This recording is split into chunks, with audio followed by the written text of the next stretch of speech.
The scream came from the North Tower, before the sun had even risen, and every servant in Blackthorn Peak froze where they stood. It was not a scream of pain, it was worse than that. It was the sound of two tiny voices crying in perfect, endless unison, a sound that had not stopped for 6 days and 6 nights, a sound that had already broken 3 nurses and driven 1 healer out of the castle gates in tears.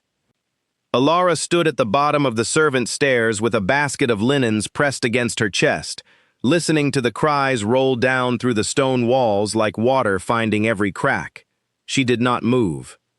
She had learned, in her 3 years at the castle, that an Omega who moved too quickly, who spoke too loudly, who drew too much attention to herself, was an Omega who suffered for it.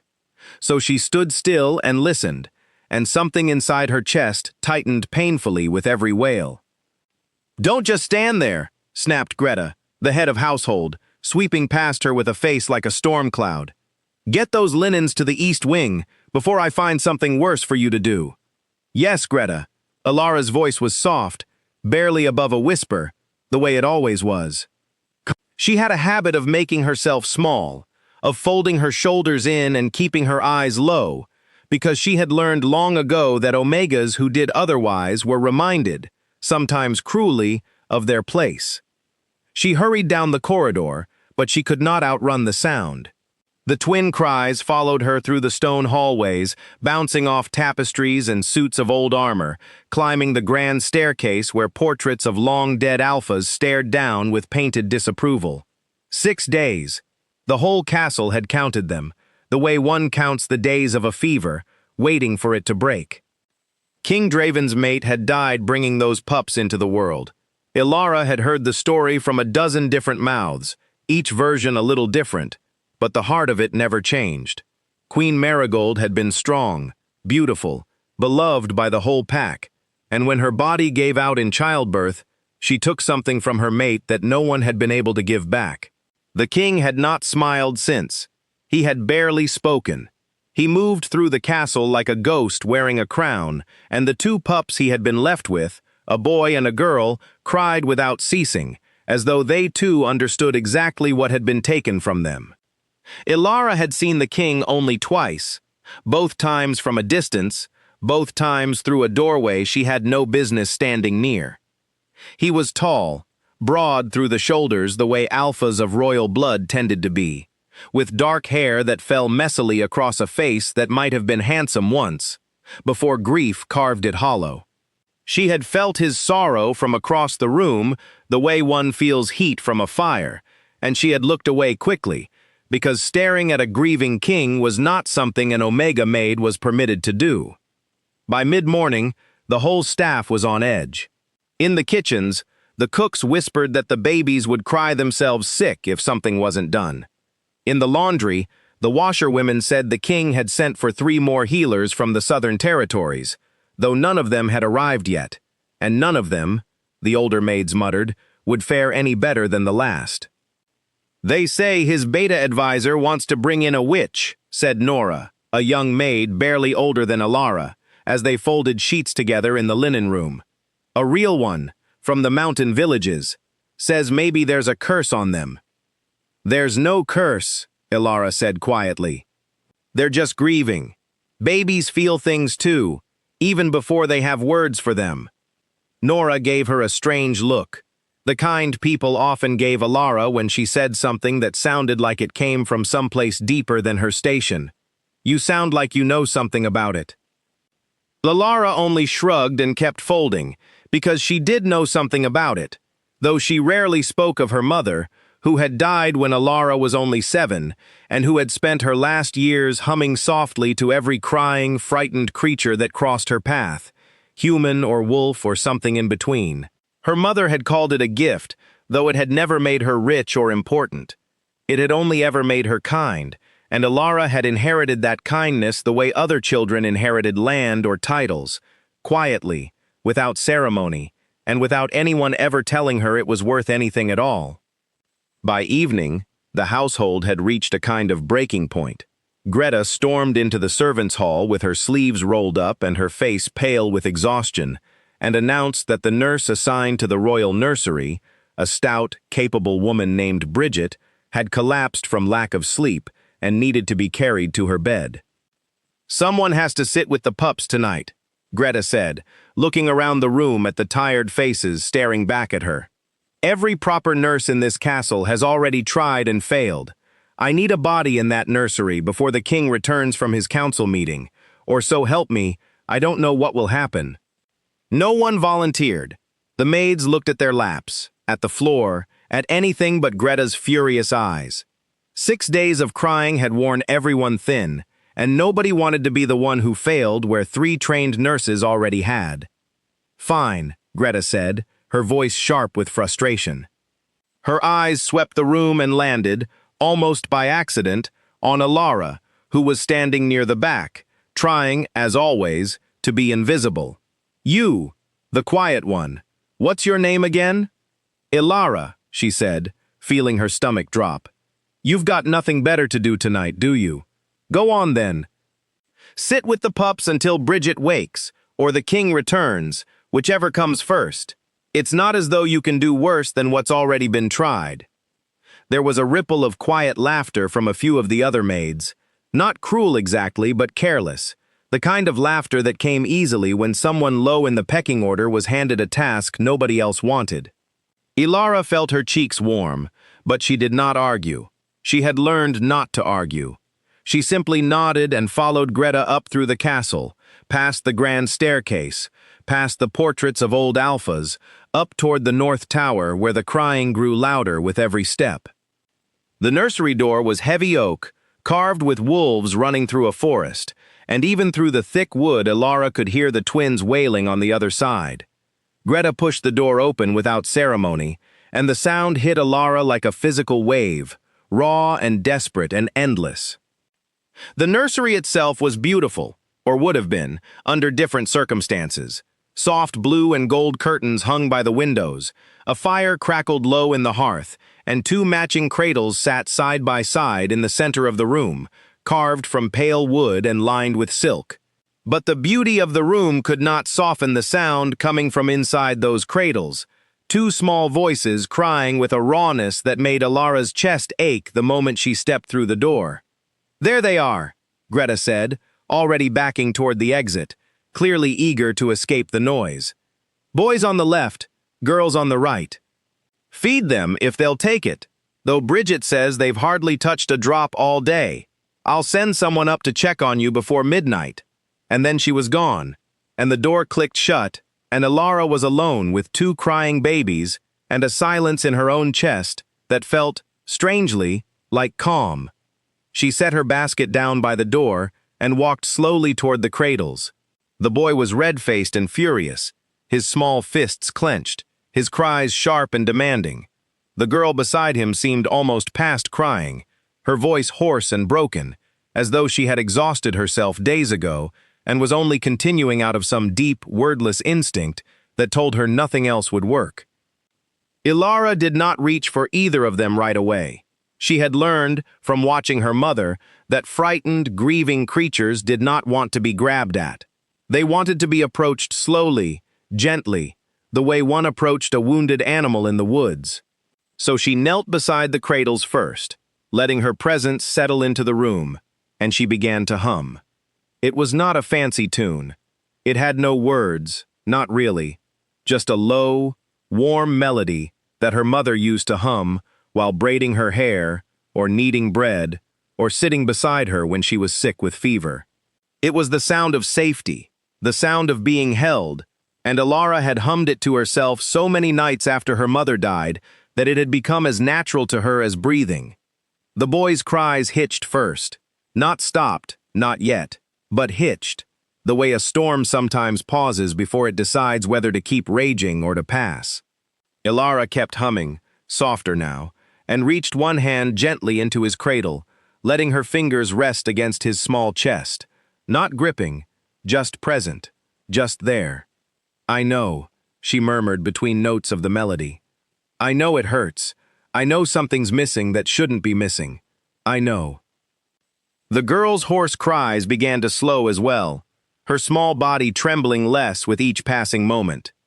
Alara moved her other hand to rest against the girl's chest, humming steadily, and for the first time in 6 days, the nursery grew quiet enough that Alara could hear the crackle of the fire in the hearth and the wind moving softly against the windows.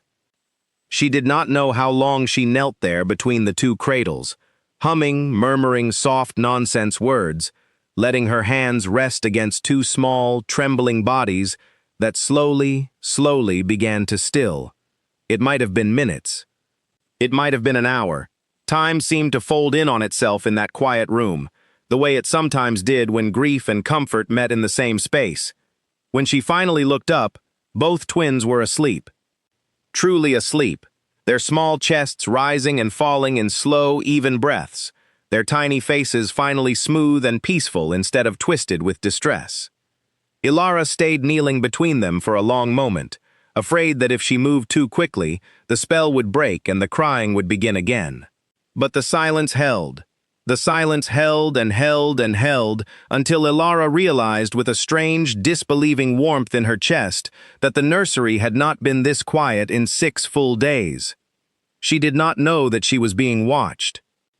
King Draven had returned from his council meeting earlier than expected, weary in a way that went far beyond his body, and had come to the nursery out of some grim, aching habit, expecting to hear his children's cries the moment he reached the tower stairs, the way he had heard them every night since Marigold died. Instead, he had climbed the stairs in silence, his footsteps slowing with confusion, and had pushed the nursery door open just wide enough to see a maid he did not recognize kneeling between his children's cradles, humming a soft, wordless tune, her hands resting gently against their small chests. He stood frozen in the doorway, unwilling to breathe, unwilling to break whatever fragile peace had settled over the room. He watched the maid lift her head slightly, watched her shoulders relax as she realized both his children were finally asleep. He watched something in her face that he had not expected to see in a servant's expression, a kind of quiet tenderness, a kind of love that asked for nothing in return. For 6 days, King Draven had felt nothing but the grinding weight of grief pressing down on his chest, a weight so heavy that even his children's cries had become just another part of the crushing silence Marigold left behind. But standing in that doorway, watching a maid he had never met bring peace to the 2 small lives he had feared he would never be able to comfort himself, something in him cracked open, just slightly, just enough to let in a single thin ray of light. He did not announce himself. He did not want to break the silence that had taken 6 long days to arrive. He simply stood in the shadow of the doorway, watching the maid gently withdraw her hands from the cradles and rise to her feet as quietly as she could manage. And he found himself, for the first time since his mate's death, curious about another living soul. Alara turned toward the door and gasped softly when she saw him standing there, tall and broad and unmistakably royal even in the dim firelight, his dark eyes fixed on her with an intensity that made her knees weak. She dropped into a hurried, clumsy bow, her heart hammering against her ribs. "Your Majesty, I didn't hear you. I'm so sorry, Don't." His voice was low, rough with disuse, but not unkind. "Don't apologize. Just tell me your name." "Alara," she whispered, not daring to lift her eyes from the floor. "I'm one of the maids, Your Majesty. Greta sent me up because Bridget collapsed, and I only meant to sit with them until—" "They're asleep." He said it as though he still could not quite believe it, his gaze drifting past her to the 2 small, peaceful faces in the cradles. "They haven't slept, not properly, since their mother." His voice caught on the word, and he cleared his throat quickly, straightening his shoulders in the way alphas did when they refused to let grief show in front of others. "What did you do?" Alara hesitated, unsure how to explain something that had never needed explaining before. "I just talked to them, softly, and hummed. My mother used to say that frightened things don't need to be fixed right away, they just need to know someone staying with them until the fear passes." The king was quiet for a long moment, studying her with an expression she could not quite read, something between disbelief and a kind of desperate, cautious hope. "Your mother sounds like she was a wise woman." "She was, Your Majesty." Ilara's voice softened with old grief of her own. She passed when I was young.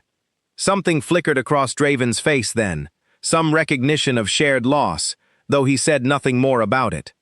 Instead, he stepped further into the room, moving quietly so as not to wake the twins, and stood beside the cradles, looking down at his sleeping children with an expression of such raw, unguarded relief that Ilara had to look away, feeling as though she had stumbled into something too private for her eyes. "Stay," he said suddenly. "Tonight. If they wake, if they start again, I want you here. Of course, Your Majesty. Whatever you need." He nodded, still looking down at his children, and for a long moment neither of them spoke. The fire crackled softly in the hearth. The wind moved gently against the windows. And for the first time in 6 days, the north tower of Blackthorn Peak was quiet, wrapped in a silence that felt, for once, like healing instead of loss. Ilara did not know, standing there in the dim firelight with her heart still pounding from the king's sudden appearance, that this single quiet night would change the entire shape of her life. She only knew that the twins were finally sleeping, that the ache in her chest that had grown with every one of their cries had finally begun to ease, and that somewhere deep inside her, a small, cautious hope had begun to stir, the kind of hope she had long ago taught herself not to expect. Outside the nursery door, unnoticed by either of them, Greta paused on her way past the tower stairs, drawn by the sudden, unfamiliar silence. She pressed her ear briefly to the wood, heard nothing but the soft crackle of the fire and the low murmur of 2 voices speaking quietly within, and hurried away with her hand pressed to her chest, already wondering what she would tell the rest of the staff. Already wondering whether the quiet, invisible maid she had sent up out of pure desperation had somehow, impossibly, succeeded where everyone else had failed. By morning, the whole castle would know that the crying had stopped, and though none of them could have guessed it yet, not the maids in the kitchens, not the guards at the gates, not even Ilara herself, kneeling now in exhausted, grateful silence beside 2 sleeping children, the quiet Omega maid that everyone had overlooked for so long had just taken the first small step toward becoming the most important person in the kingdom of Blackthorn Peak. Morning light poured through the tall windows of the North Tower, and for the first time in 6 days, it fell across 2 peacefully sleeping faces, instead of 2 tear-streaked, exhausted ones. Ilara had not slept at all. She had spent the whole night sitting in a wooden chair between the cradles, ready to hum or murmur or rest her hand against a small chest the moment either twin stirred, but neither had woken more than briefly, settling again each time with barely a whimper the moment they felt her nearby. By the time Bridget the head nurse arrived, pale and still weak from her collapse the day before, she found Ilara sitting quietly between the 2 cradles, dark circles beneath her eyes, but a look of quiet, disbelieving peace on her face. "They slept," Bridget whispered, as though speaking too loudly might shatter the miracle. "The whole night?" "Almost the whole night," Ilara said softly, rising carefully to her feet, her legs stiff from sitting still for so many hours. "They woke twice, but they settled quickly." Bridget stared at her for a long moment, then at the sleeping twins, then back at Ilara again, as though trying to work out some impossible puzzle. 6 days, she murmured. 6 days and 3 nurses and 2 healers, and you sit here one night and they sleep like this. She shook her head slowly. Greta needs to hear about this immediately. Word spread through Blackthorn Peak faster than any fire could have spread through its stone halls. By the time the sun had fully risen, every maid, every guard, every cook and stable hand had heard some version of the story, each one a little more exaggerated than the last. Some said the quiet Omega maid had sung a spell over the royal cradles.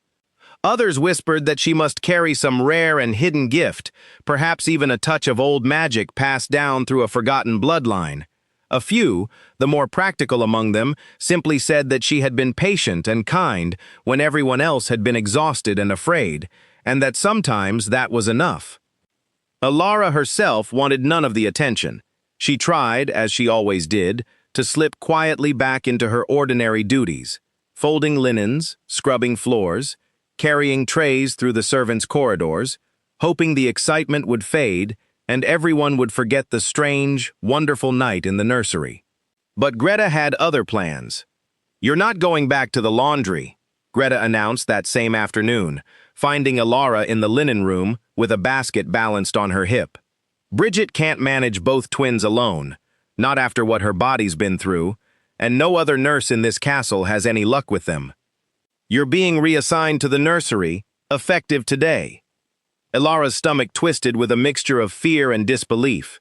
"Greta, I'm not trained as a nurse. I don't know the first thing about caring for royal children properly. The schedules, the etiquette, any of it." "Then you'll learn," Greta said, not unkindly, though her tone left no room for argument. "The king himself has requested it. Apparently, he was quite impressed with whatever you did last night." She studied Ilara for a moment, her sharp eyes softening just slightly. "For what it's worth, girl, I've had my doubts about you since you started here. Quiet as you are, always shrinking into corners like you're afraid of your own shadow. But I've never seen those two settle for anyone the way Bridget says they settled for you. Whatever gift you've got, use it. Not many Omegas get a chance to matter in a place like this."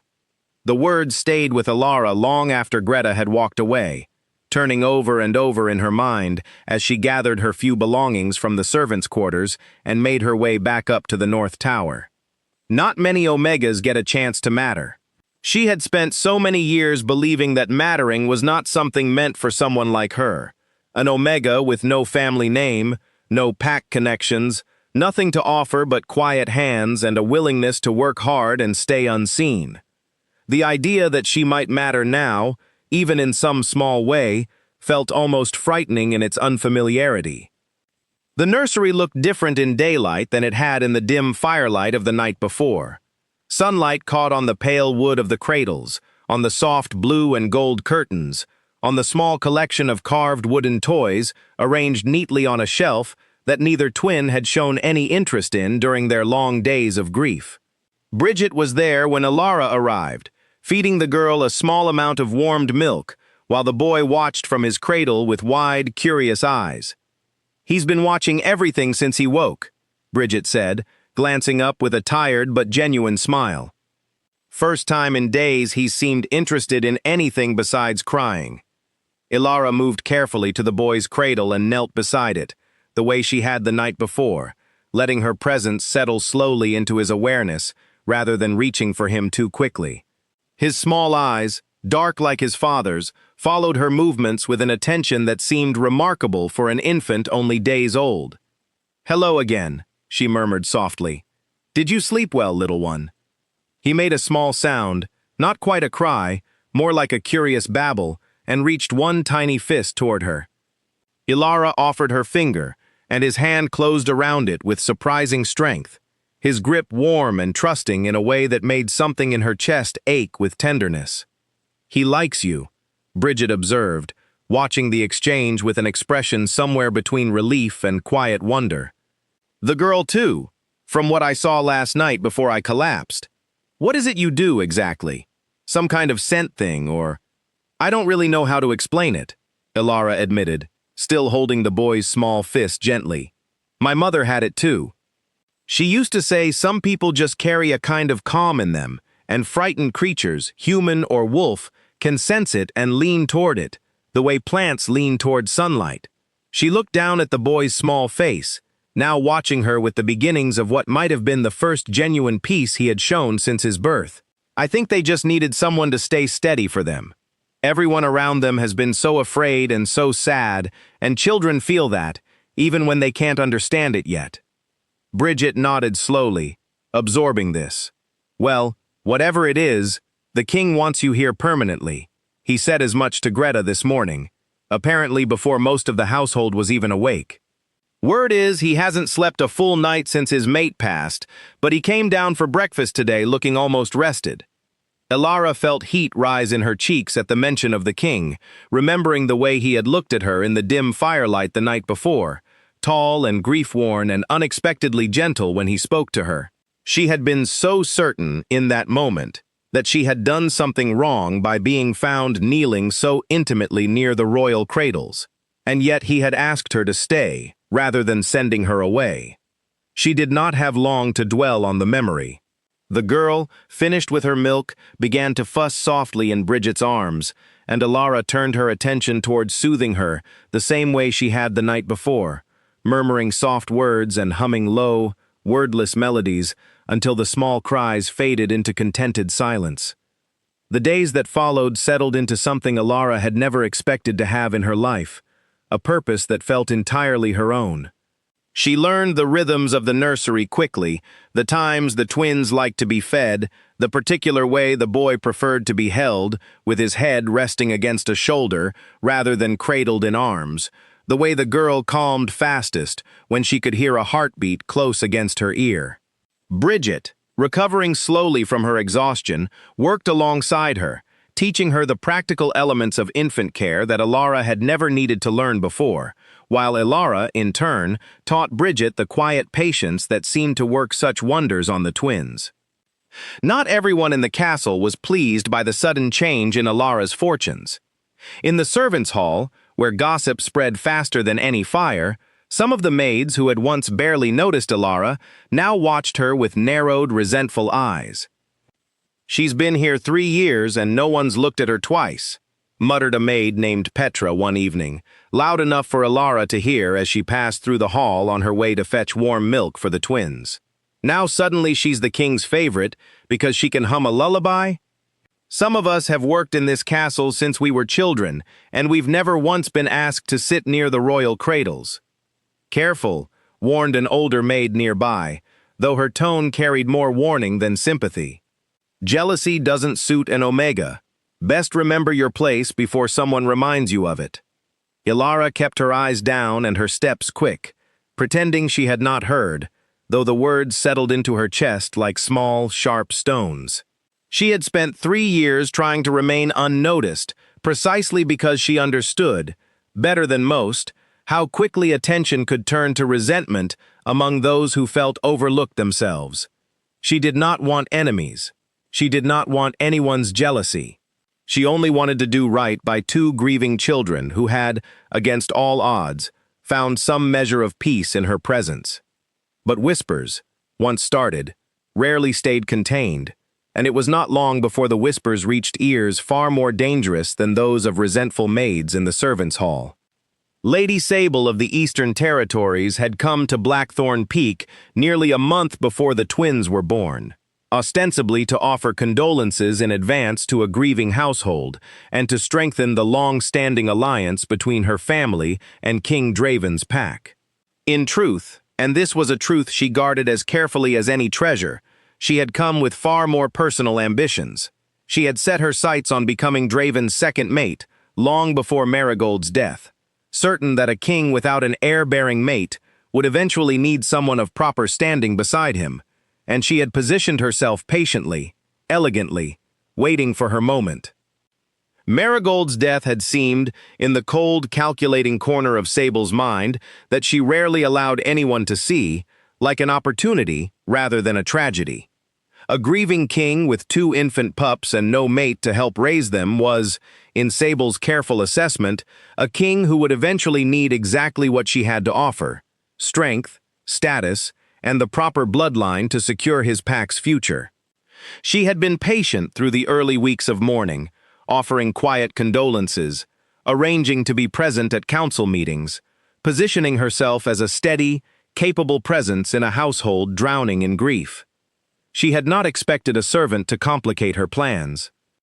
"An Omega maid," Sable repeated slowly, when her personal attendant, a sharp-eyed young woman named Cressida, brought her the news over evening tea in her private chambers. "The king's children have settled for a common maid, and now she's been given free run of the royal nursery?" "That's what the whole castle is saying, my lady," Cressida said, watching her mistress's face carefully for any sign of the temper she knew lay just beneath Sable's composed exterior. "They say the king himself requested she stay on. Some are even saying he visits the nursery more often now than he has since the queen passed." Sable set down her teacup with deliberate, controlled precision, though her knuckles whitened slightly around the delicate porcelain.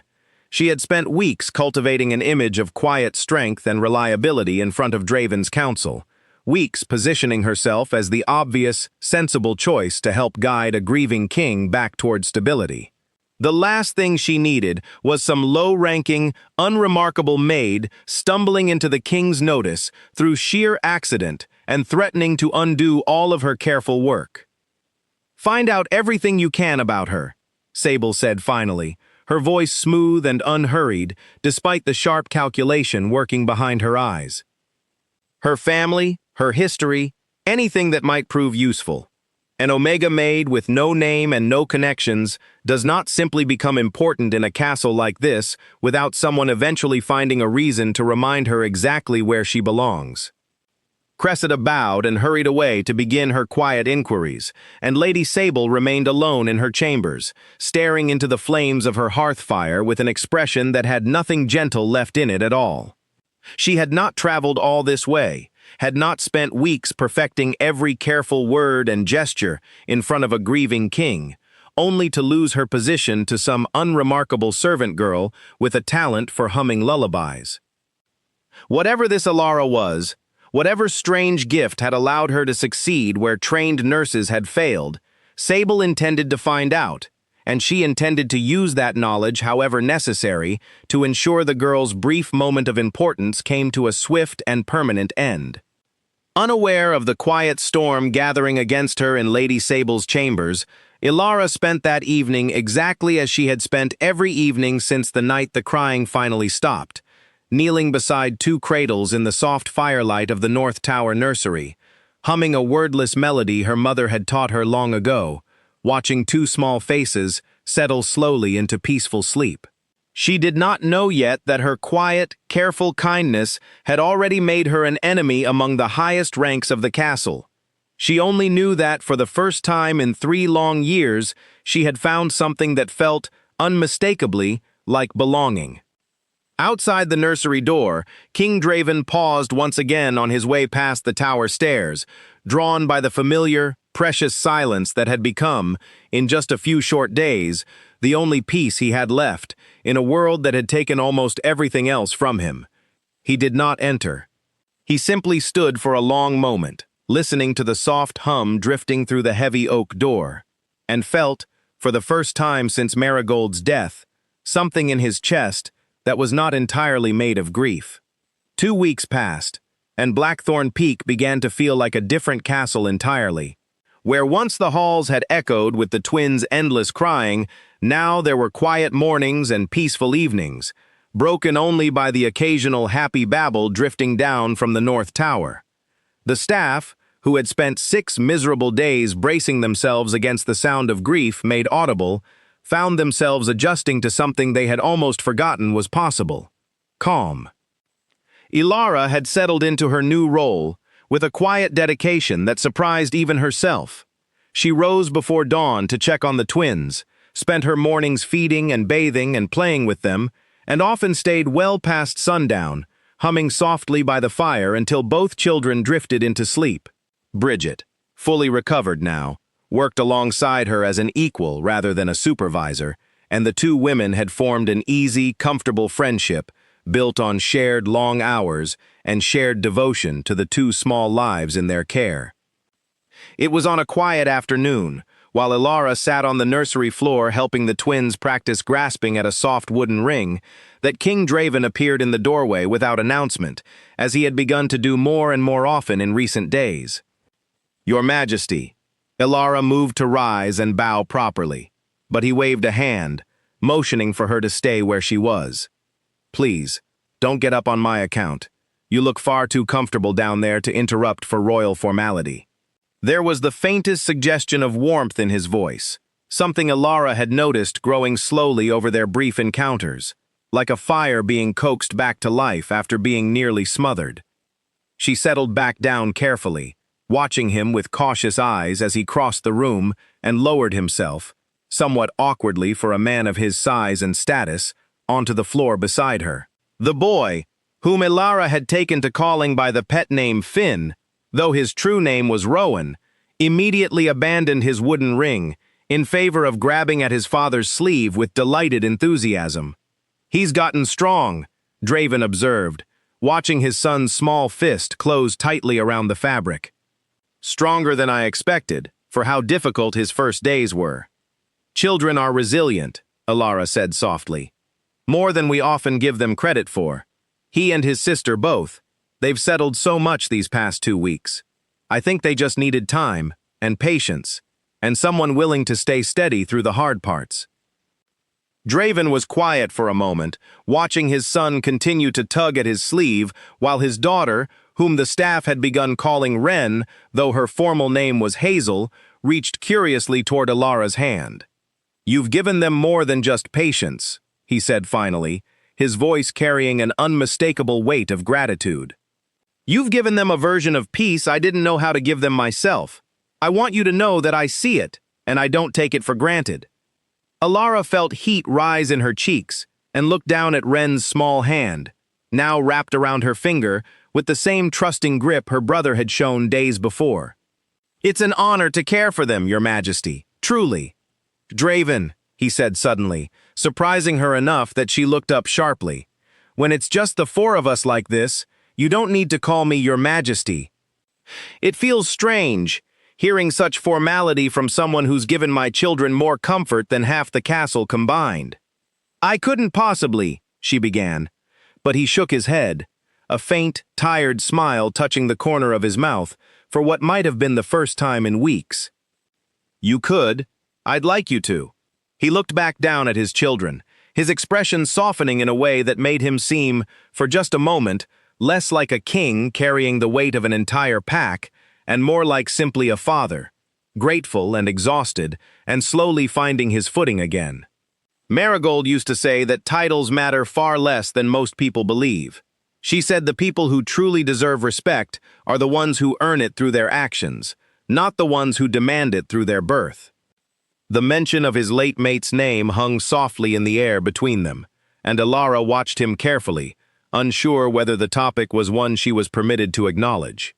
"She sounds like she was a wonderful woman," she offered gently. "She was." His voice roughened slightly, though he did not look away from his children. "She would have loved to see them like this, laughing and reaching for things instead of crying themselves hoarse. I think she would have loved you too, for giving them that chance." He glanced up at Alara then, his dark eyes holding hers with an intensity that made her breath catch in her throat. "I don't say that lightly." Alara did not know how to respond to such words, spoken with such quiet, unguarded sincerity by a king she had barely known for 2 weeks. She simply nodded, feeling something warm and unfamiliar bloom in her chest, something she did not yet have a name for and was not entirely sure she was permitted to feel.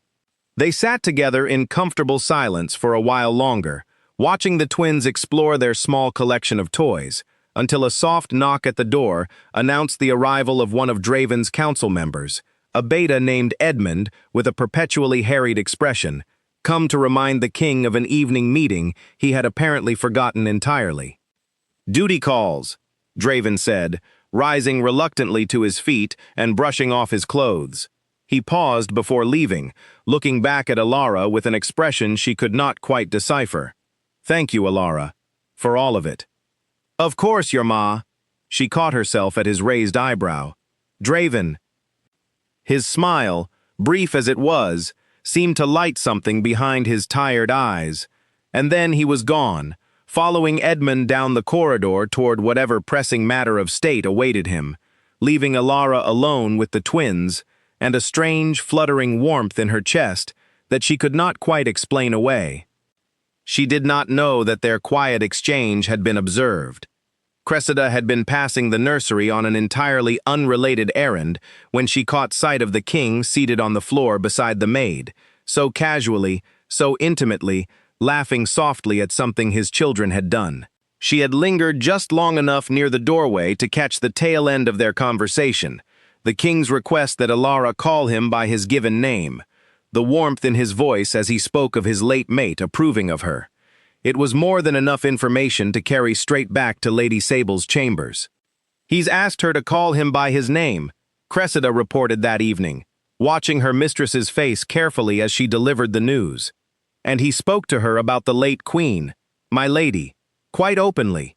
I've never heard him speak of her so freely with anyone, not even the council.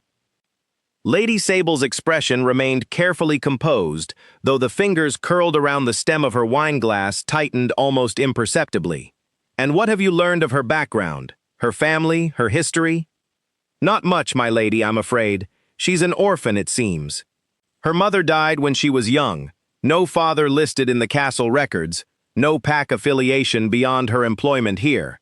She's worked as a maid for 3 years. Quiet, unremarkable, no history of trouble or complaint against her. Unremarkable, Sable repeated, the word tasting bitter on her tongue. And yet somehow she's managed to worm her way into the king's private moments with his children in a matter of weeks. She set down her wineglass with deliberate care, staring into the fire with the same cold calculation Cressida had learned to recognize and fear over her years of service.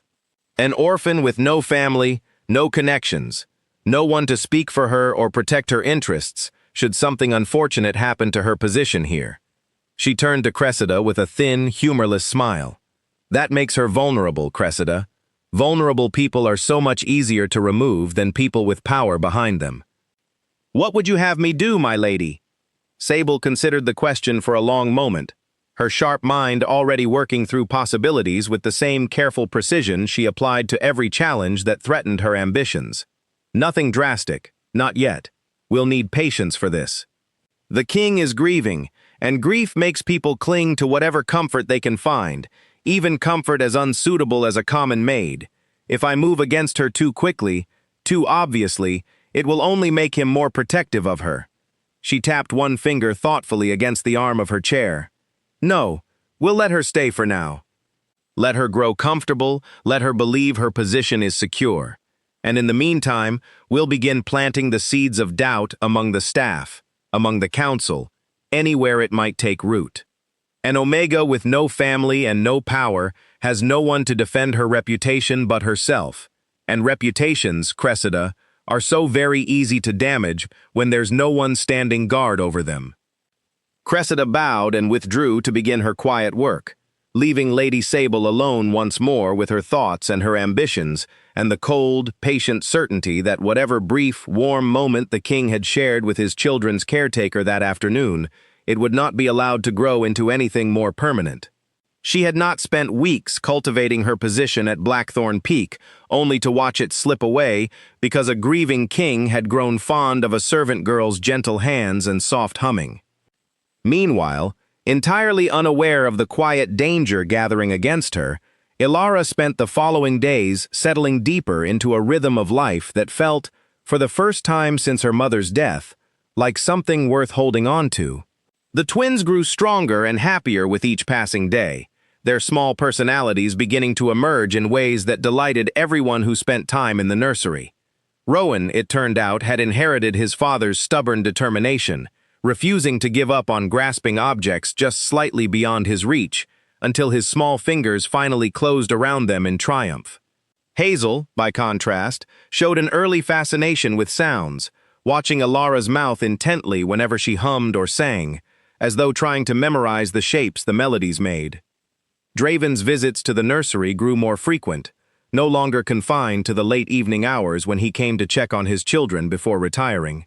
He began appearing in the mornings as well, sometimes staying only a few minutes before council business called him away, sometimes lingering for an hour or more, sitting on the nursery floor in a manner entirely unbecoming of a king, laughing softly at his children's antics, occasionally exchanging quiet words with Ilara about nothing of any particular importance, and yet somehow feeling, each time, like something significant was passing between them. "You have a gift for making people feel calm," he observed one evening, watching her settle both twins into their cradles after a long, happy day. "Not just my children. Bridget seems steadier since you joined her here. Even Greta smiles more often than she used to, and I promise you, that woman has not smiled easily since I was a boy." Ilara laughed softly at that, the sound surprising her with its own unfamiliar lightness. "I think people just need to feel like someone's paying attention to them, truly paying attention, without expecting anything in return. It's a small thing, but it seems to matter more than people realize." "It's not a small thing," Draven said quietly, watching her with an expression that made her heart skip unexpectedly in her chest. It's rare. Rarer than you seem to understand. He hesitated, as though weighing whether to say more, before finally continuing, his voice softer than she had yet heard it. I haven't felt calm myself in a very long time, Alara. Not since before Marigold died, but somehow, when I'm here, in this room, with you and my children, it feels like something I might be able to find again. The words settled into the quiet nursery like a stone dropped into still water, sending ripples through Alara's chest that she did not know how to name or how to answer. She looked at him, at the tired, grateful warmth in his dark eyes, and felt, for just a moment, as though the careful walls she had built around herself over 3 long years of invisibility were beginning, slowly and dangerously, to come undone. She did not yet know how much danger that warmth would bring her. She only knew that, for the first time in a very long time, she felt something that might, if she allowed herself to believe it, be the beginning of hope. The rumors began quietly, the way poison often does, a drop here and a drop there, so faint at first that no one noticed the water had changed until the damage was already done. It started in the kitchens, where a young scullery maid named Ivy mentioned, in passing, that she had heard Alara's mother had not simply died of illness, as everyone assumed, but had been cast out of her home village for practicing forbidden magic. It was a small comment, said almost carelessly, and Ivy herself could not have said where she first heard it, only that it had been mentioned to her by someone else entirely, who claimed to have heard it from someone else again. By the time the story reached the stables, it had grown teeth. By the time it reached the guards' quarters, Alara's mother had become a witch, driven from 3 separate villages, and Alara herself was whispered to have inherited unnatural abilities that no ordinary Omega should possess. It would explain a great deal, wouldn't it? Petra said one evening in the servants' hall, her voice pitched just loud enough to carry to the surrounding tables. 3 trained nurses failed with those poor children, and yet a common maid succeeds in a single night? That's not patience. That's not kindness. That's something else entirely. You shouldn't say such things, Nora protested, though her voice carried less conviction than it might have a week earlier. Ilara's never done anything but work hard and keep to herself. That's exactly what someone hiding something would do, Petra replied smoothly, and several of the maids nearby murmured in uneasy agreement. Ilara heard none of this directly, insulated as she was within the walls of the North Tower nursery, but she began to notice its effects nonetheless. The kitchen staff, who had once greeted her warmly when she came to collect warmed milk for the twins, grew quieter, more guarded, exchanging glances she could not quite interpret whenever she entered the room. The guards posted near the tower stairs, who had once nodded politely as she passed, began watching her with expressions that held something closer to suspicion than respect. Even Greta, usually so direct and forthright, seemed distracted and uneasy whenever Alara's name came up in conversation, as though she too had heard whispers she did not know how to address. Is something wrong? Alara finally asked Bridget one afternoon, unable to ignore the strange, tense atmosphere that had settled over the castle in recent days. People seem different around me lately, colder. Bridget hesitated, clearly torn between honesty and a desire to protect her friend from unnecessary worry. There have been some stories going around, she admitted finally, keeping her voice low even though they were alone in the nursery. About your mother. About whether your gift with the twins might be something more than just kindness and patience. Ilara felt her stomach twist painfully. What kind of stories? That she practiced forbidden magic, that she was driven from her village for it, that you might have inherited something unnatural from her. Bridget's expression was gentle, apologetic, clearly hating to be the bearer of such news. I don't believe it, for what it's worth.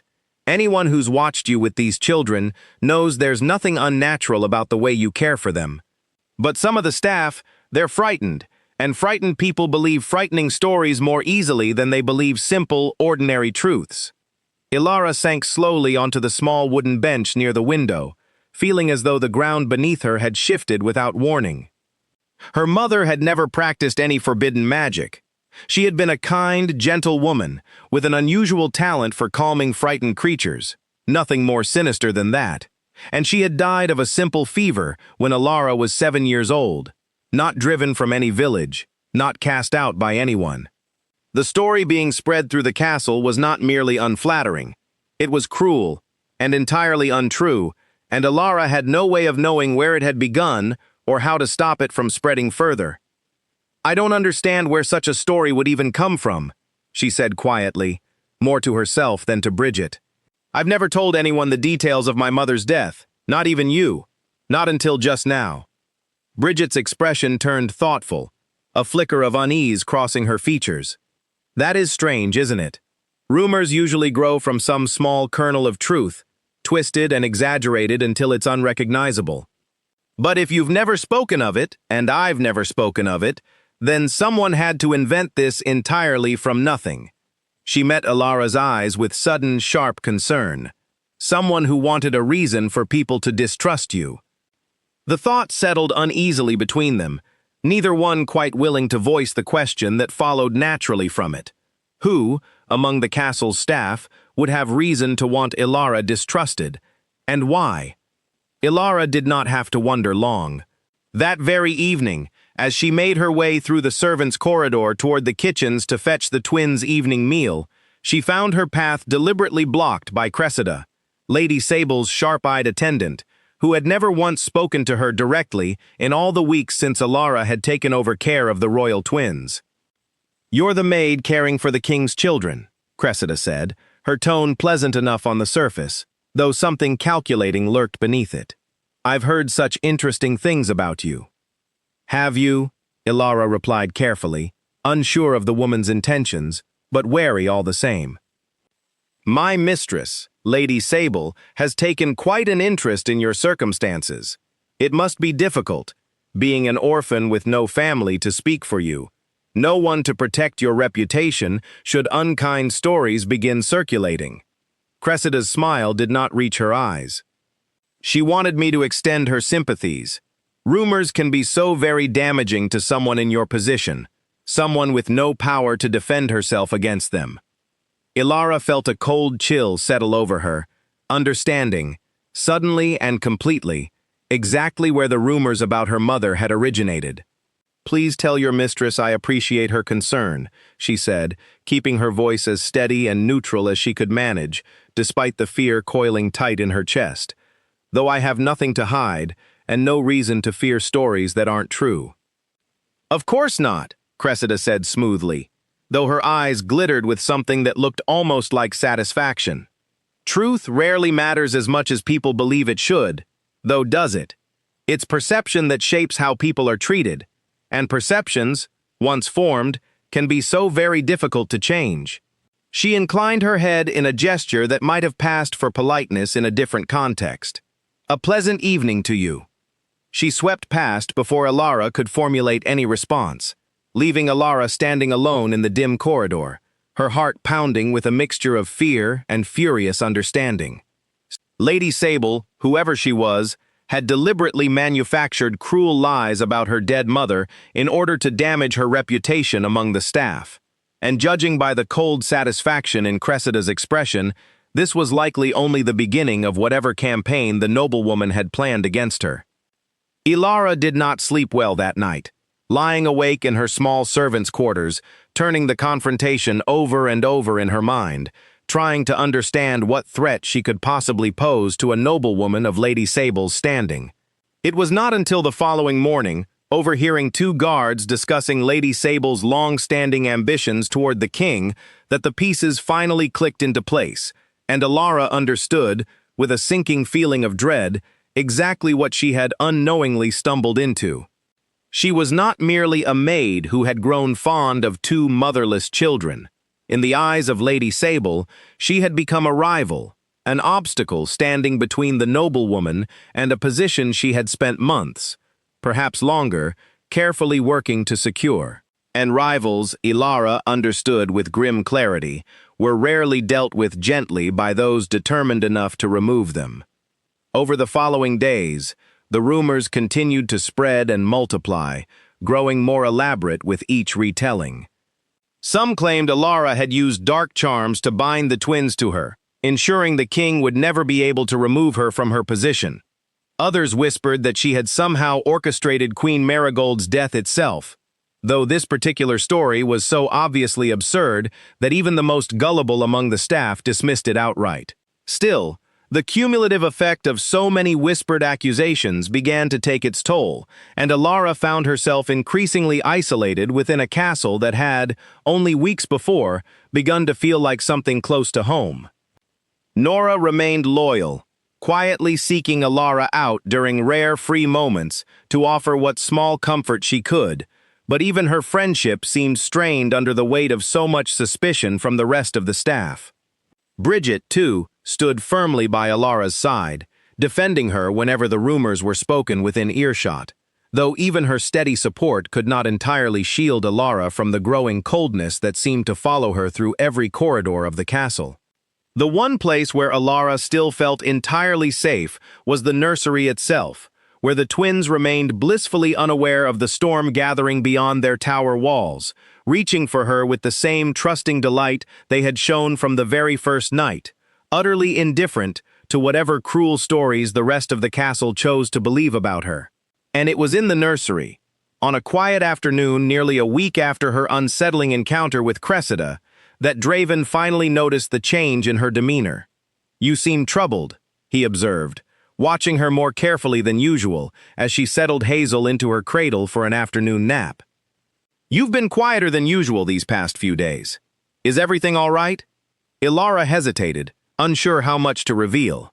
She did not want to burden the king with servants' gossip, and she certainly did not want to accuse a noblewoman of his acquaintance of deliberately spreading cruel lies without solid proof to support such a serious claim. "It's nothing, Your Majesty. Just tired, I think. The twins have been keeping me busy." Draven's expression suggested he did not fully believe her, but he did not press further, respecting whatever boundaries she seemed determined to maintain. Still, as he watched her move quietly around the nursery, tending to his children with the same gentle devotion she had shown from the very beginning, he found himself wondering, with a faint but persistent unease, exactly what might have caused the shadow he now noticed lingering behind her eyes. He did not yet know about the rumors circulating through his own castle, whispered in corners and servants' halls where a king rarely thought to listen.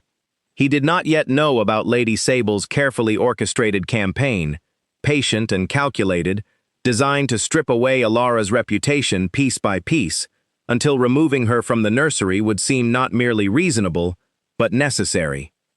But Lady Sable, watching quietly from the shadows of her own careful ambitions, knew exactly what she had set in motion, and she was patient enough to let it continue building, slowly and steadily, until the moment came when she could deliver the final blow that would remove the quiet Omega Maid from Blackthorn Peak entirely, and clear the path toward the king's affections that she had worked so tirelessly to secure for herself. The fire bell rang just after midnight, tearing Alara from a shallow, restless sleep, and sending her bolting upright with her heart already hammering against her ribs. For one disoriented moment, she could not place the sound, could not understand why the deep, clanging alarm was echoing through the stone corridors outside her small servants' quarters. Then understanding crashed over her all at once, and she was on her feet and moving before she had even finished pulling on her shoes. Her only thought the two small, sleeping children in the North Tower nursery. The corridors were already filling with panicked shouts and running feet by the time she reached them, servants stumbling from their quarters in various states of undress, guards shouting orders that seemed to contradict each other, the acrid smell of smoke beginning to curl through the air from somewhere deeper in the castle. Alara pushed through the chaos without hesitation, her feet carrying her toward the North Tower stairs with a speed born of pure, desperate instinct. She found Bridget already there, standing frozen at the base of the tower stairs with an expression of stark terror on her face. The fire started in the east wing, Bridget gasped, grabbing Alara's arm the moment she arrived. "They're saying it's spreading fast, faster than anyone expected." I was on my way to the nursery when the guards told me the North Tower might need to be evacuated too.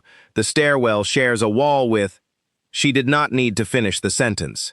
Ilara was already moving, taking the tower stairs two at a time, her lungs beginning to burn as the smell of smoke grew stronger the higher she climbed.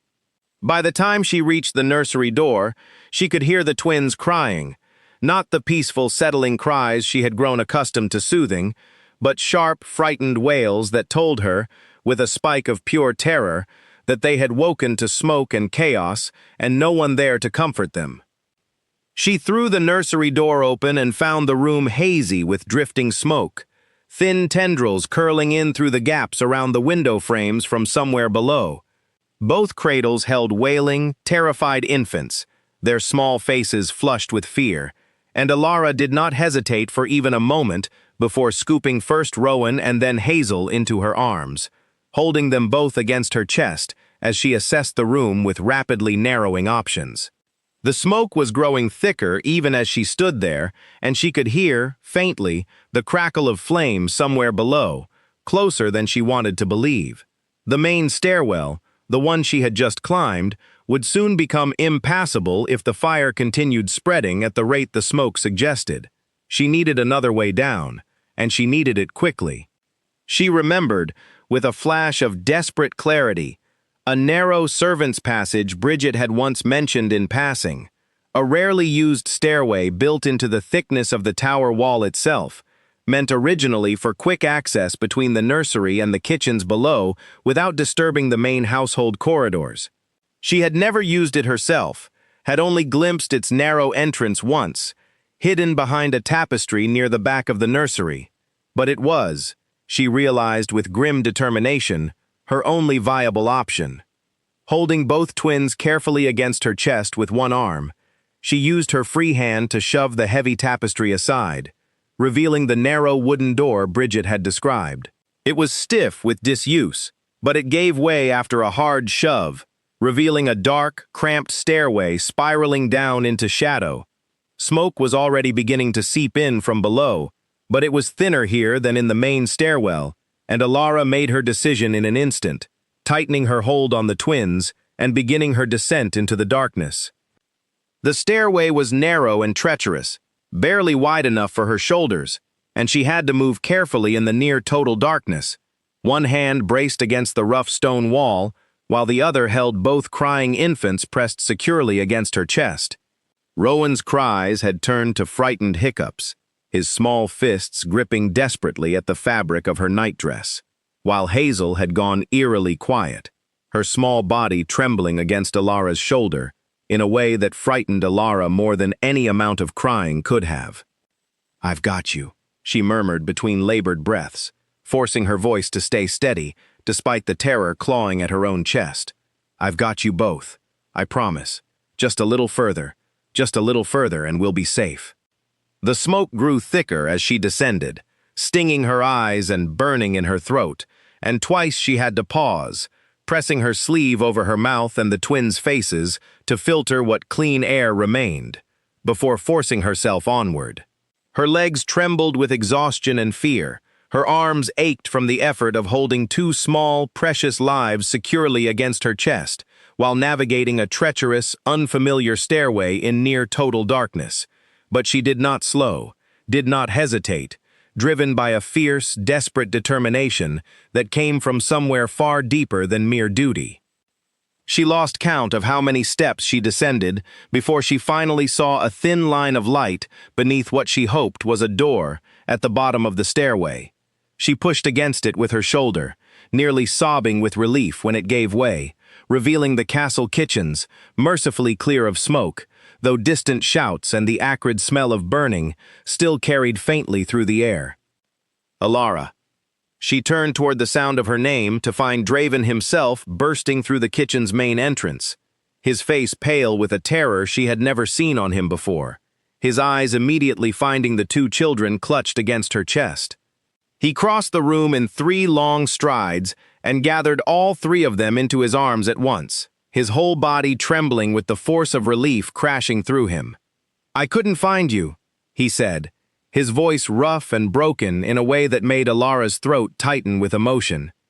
The guard said the North Tower was clear, that everyone had evacuated through the main stairs, and when I couldn't find you or the twins among the others, I thought... He broke off, unable to finish the thought, pressing his forehead briefly against the top of Rowan's head as though needing physical proof that his son was truly safe and breathing.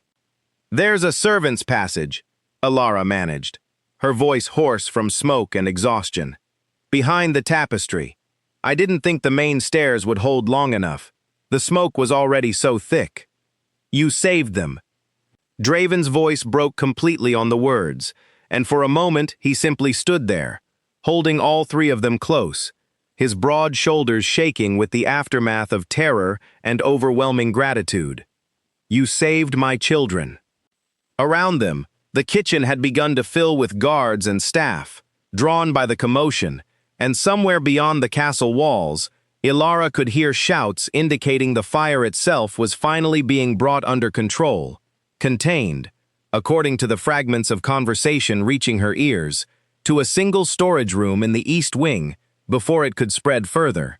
But none of that mattered in the moment, not with Draven's arms wrapped so tightly around her and his children, not with the twins finally beginning to calm against the warmth of their father's embrace, their frightened cries fading into exhausted, hiccuping breaths. It was some time later, after the fire had been fully extinguished and the immediate chaos had settled into the slower, more methodical work of assessing damage and accounting for every member of the household, that a troubling detail began to surface among the guards investigating the fire's origin. "It started in a storage room that hadn't been used in months," one of the senior guards reported to Draven, his expression grim. "No reason for a fire to start there naturally. No candles kept in that room, no obvious source of flame. We found what looks like the remains of an oil lamp near the point of origin. Your Majesty, though no one on staff can account for who might have brought a lit lamp into an unused storage room in the middle of the night." Draven's expression darkened considerably at this news, his earlier relief giving way to a cold, calculating anger that Alara had not yet seen from him.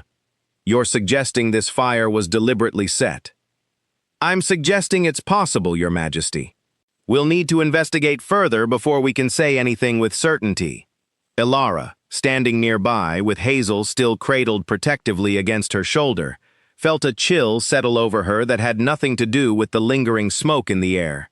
She thought of Cressida's cold smile in the corridor, of Lady Sable's calculated interest in her reputation and standing, and though she had no proof, no evidence beyond instinct and unease, a dark suspicion began to take root in her mind that she did not yet dare speak aloud. Draven, watching her face carefully, seemed to notice the shadow crossing her expression. "Alara, do you know something about this?" "I don't know anything for certain," she said carefully, choosing her words with caution.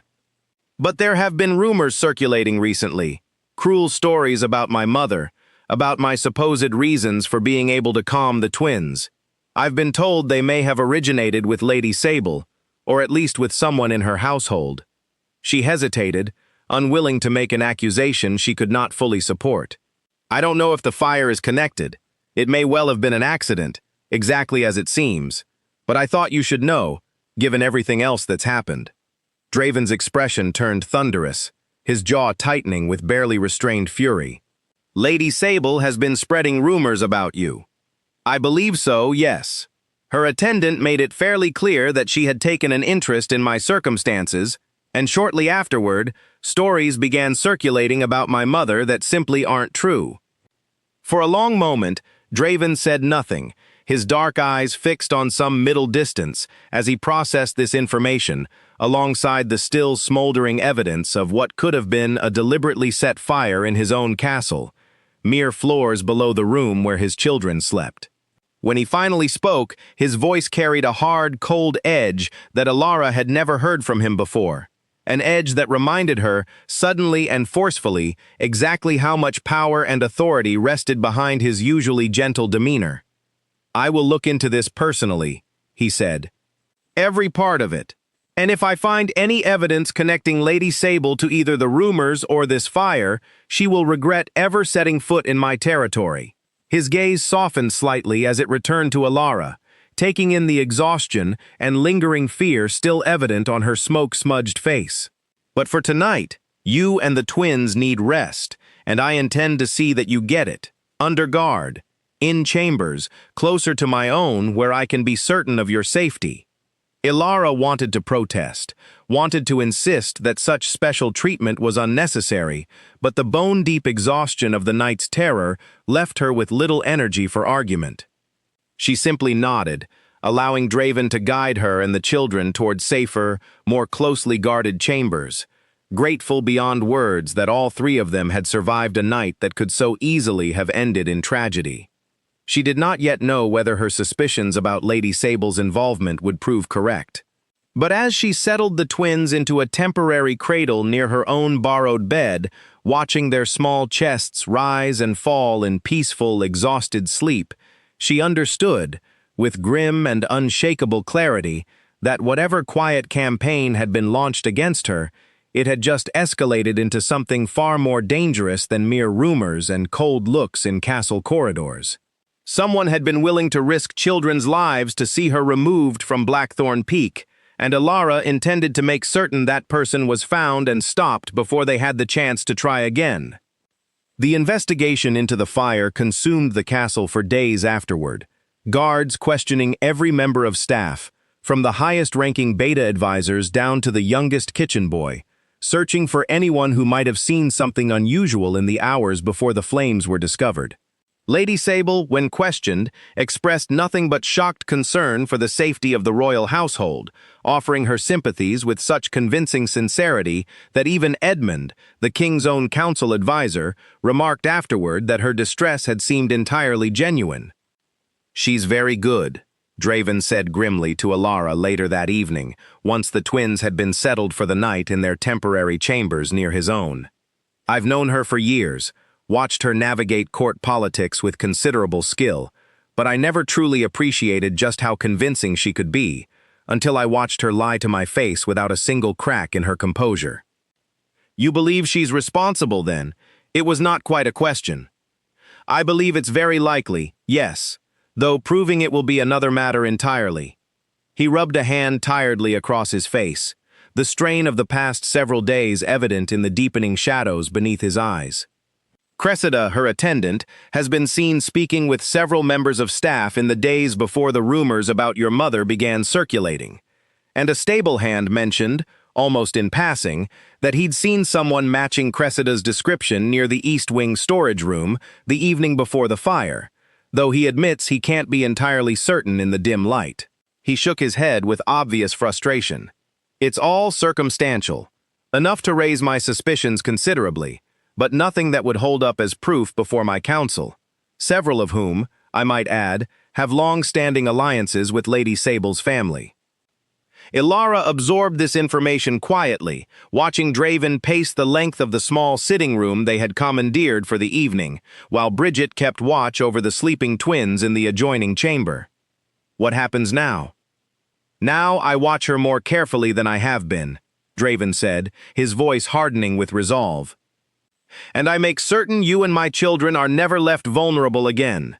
I've already increased the guard presence around your new chambers, and I've asked Bridget to never leave the twins unattended, even for a moment, until this matter is fully resolved." He stopped his pacing and turned to face her directly, his expression softening from cold determination into something gentler, more personal. "I should have protected you better from the beginning, Ilara. The rumors, the fire, all of it. I was so wrapped up in my own grief these past weeks that I failed to notice the danger building around you until it very nearly cost me everything that matters most." "You couldn't have known," Ilara said softly, though she appreciated the sincerity behind his words. "None of us could have predicted something like this." "Perhaps not, but I intend to make certain nothing like it happens again." He crossed the room and settled into the chair beside hers, close enough that she could feel the warmth radiating from him, close enough that the familiar, steady presence of him began to ease some of the tension that had gripped her chest since the night of the fire. "I've spoken with my council about formally appointing you as the twins' primary caretaker, with all the protections and standing that position carries. It would make you far less vulnerable to whatever schemes Lady Sable might still be planning. Ilara's breath caught in her throat. That's a significant honor, Draven. Are you certain the council would approve such a position for someone of my standing? Most of them, yes. There will be some resistance, certainly, particularly from those loyal to Lady Sable's family, but the majority of my council witnessed firsthand what happened the night of the fire. They understand exactly what you did, what risks you took to save my children's lives. That carries weight, even among those inclined toward tradition and formality.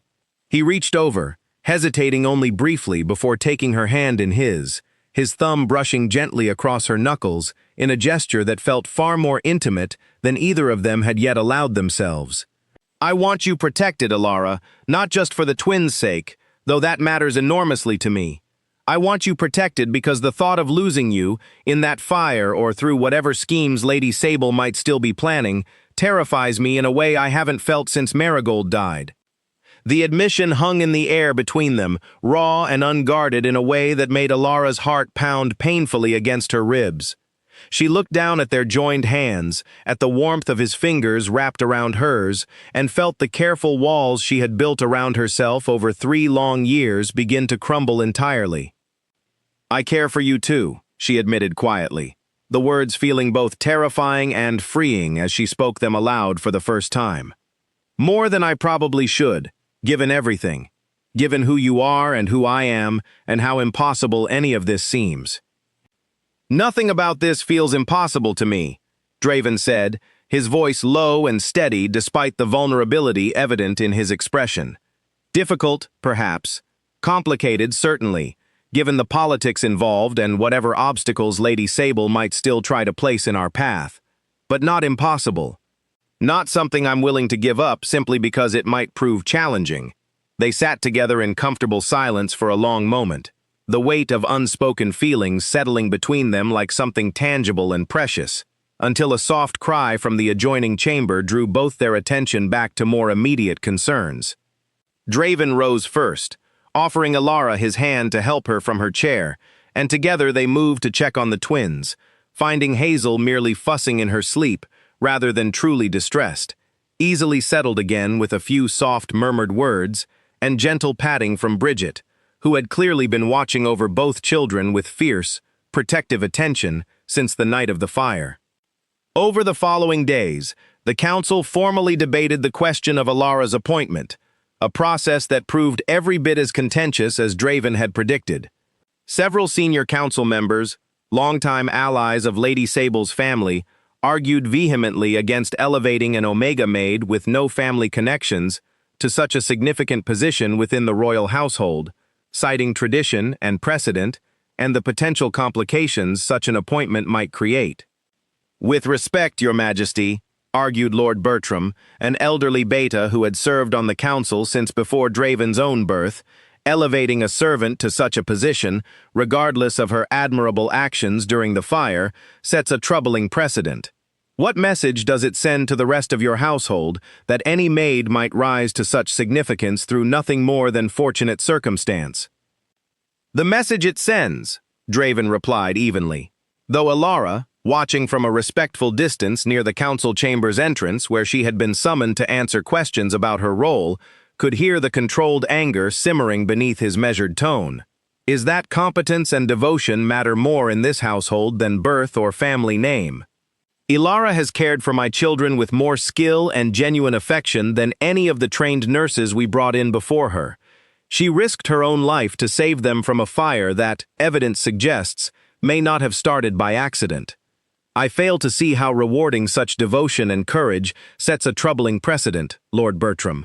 I would say it sets exactly the precedent this pack needs. Lady Sable, present among the council members as was her right given her family's long-standing alliance with the crown, remained conspicuously quiet throughout most of the debate, her expression carefully neutral, though Ilara could feel the noblewoman's sharp gaze occasionally flickering toward her with an intensity that made her skin crawl. When Sable finally did speak, her words were measured, reasonable sounding on the surface, and all the more dangerous for it. I have no doubt of the maid's devotion to your children, Your Majesty, Sable said smoothly. But devotion alone has never been sufficient qualification for positions of significant trust within a royal household. There are questions about her background that remain unanswered. Rumors that, whatever their origin, have not been fully investigated or dismissed. Surely it would be wise to resolve such uncertainties before granting her a position of such lasting importance. Ilara felt her stomach twist at the calculated cruelty of the suggestion, delivered with such reasonable, concerned tones that several council members nodded thoughtfully in response. Draven's jaw tightened visibly, though his voice remained carefully controlled when he responded. The rumors in question, Lady Sable, appear to have originated from sources close to your own household.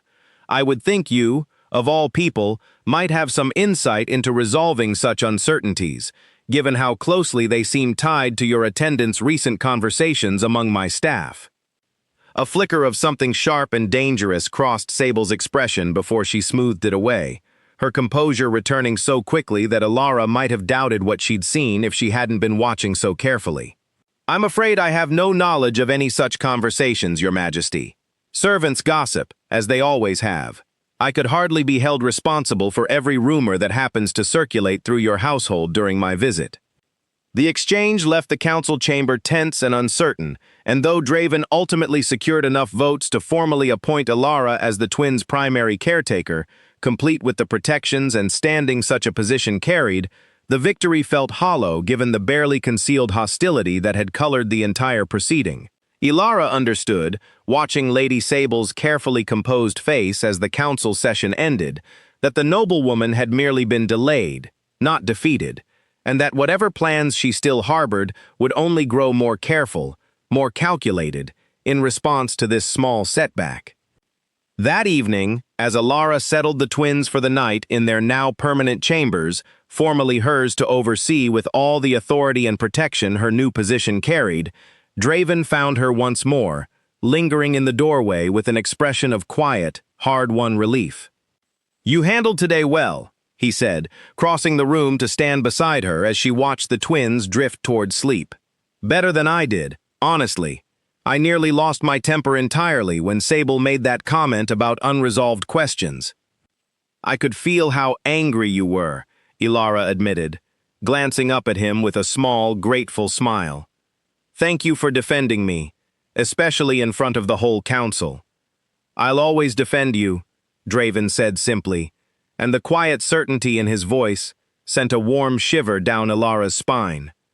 He reached up, gently tucking a loose strand of hair behind her ear, his fingers lingering against her cheek for a moment longer than strictly necessary. "Lady Sable underestimates you, Ilara. She sees only an Omega with no family and no power, someone she believes can be easily removed through cruel rumors and desperate schemes. She has no idea what kind of strength lives beneath your quiet exterior." Ilara leaned slightly into his touch, feeling, for the first time since the terrifying night of the fire, a genuine sense of safety settling over her. "I only hope that strength is enough, whatever she decides to try next." "It will be," Draven said, his voice carrying a fierce, protective conviction that left no room for doubt. "Because whatever she attempts next, she won't be facing you alone anymore. She'll be facing both of us." Outside their chambers, unseen and unheard, Lady Sable stood in a shadowed alcove of the corridor, her earlier composure entirely abandoned now that no council members remained to witness her fury. She had underestimated the king's attachment to the Maid, had believed weeks of careful rumor, and one deliberately set fire would be sufficient to remove the obstacle standing between herself and the position she had worked so tirelessly to secure. Clearly, she realized with cold, calculating fury, more drastic measures would be required, measures far more careful and far more permanent than anything she had yet attempted. 3 weeks passed in relative calm, and Ilara allowed herself, cautiously, to believe that perhaps the worst of Lady Sable's schemes had truly passed. The twins continued to thrive under her care, growing stronger and more curious about the world around them with each passing day. Draven's visits to the nursery had become a cherished daily ritual, and the quiet warmth that had grown between them over the preceding weeks had blossomed, slowly and carefully, into something neither of them tried any longer to deny, though they had agreed, for the sake of caution and propriety, to keep their growing affection private until matters with Lady Sable had been fully resolved.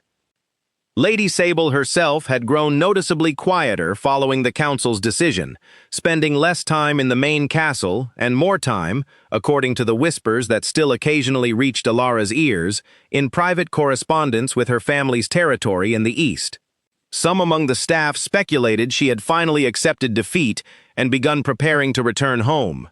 Alara, remembering the cold fury she had glimpsed in the noblewoman's eyes during the council session, found herself unable to share in such optimistic assumptions. Her caution proved well-founded.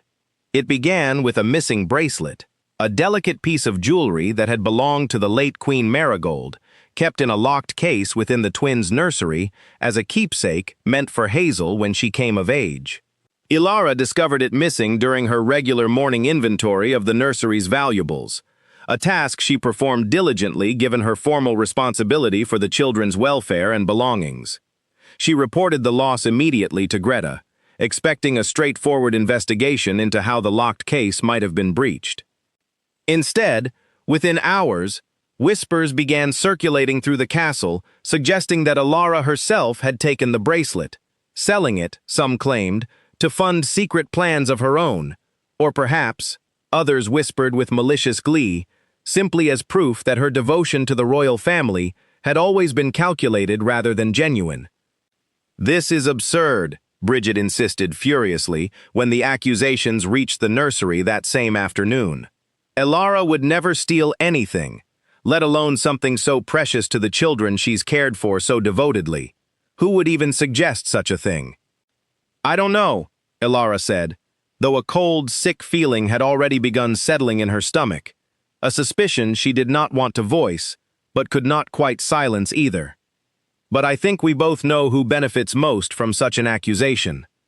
The situation grew worse before Alara had any real chance to defend herself. That evening, guards conducting a routine search of the servants' quarters, acting on an anonymous tip that had reached Greta's ears through channels no one could quite trace, discovered the missing bracelet hidden within a loose floorboard beneath Alara's bed. "I've never seen that bracelet outside its case," Alara insisted desperately, staring at the delicate piece of jewelry in the guard captain's hand with genuine, bewildered shock. "I don't know how it came to be in my quarters. I swear to you, I would never." "The evidence speaks for itself," interrupted a voice from the doorway, and Alara turned to find Lady Sable standing there, her expression carefully arranged into an appearance of grave, reluctant concern.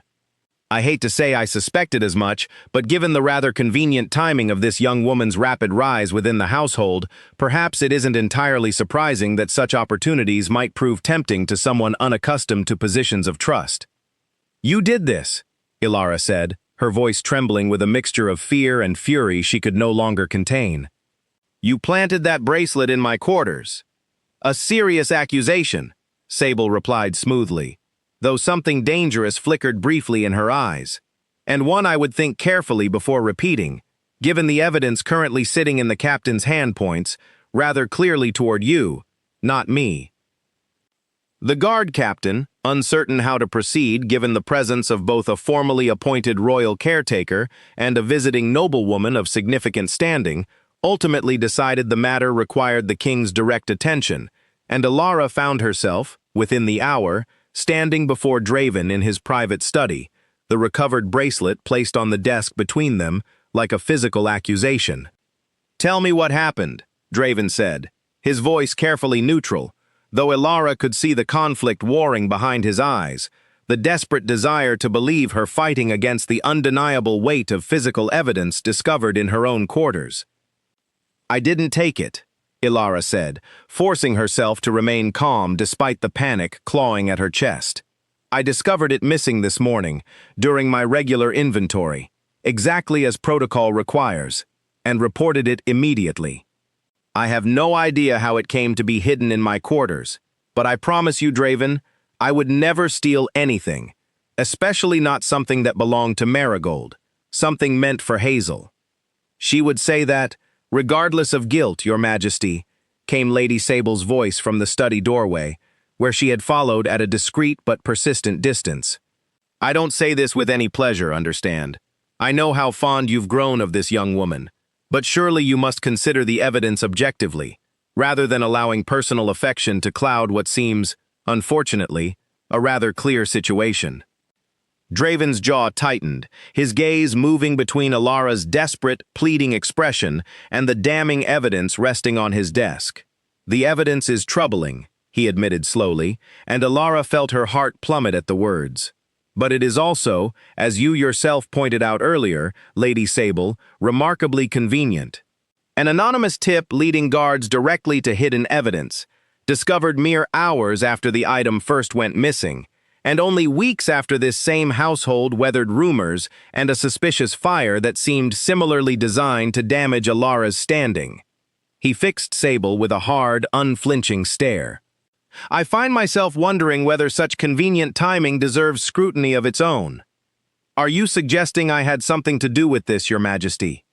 Sable's voice carried genuine outrage now, though Alara, watching carefully, thought she detected the faintest thread of unease beneath the noblewoman's indignant tone.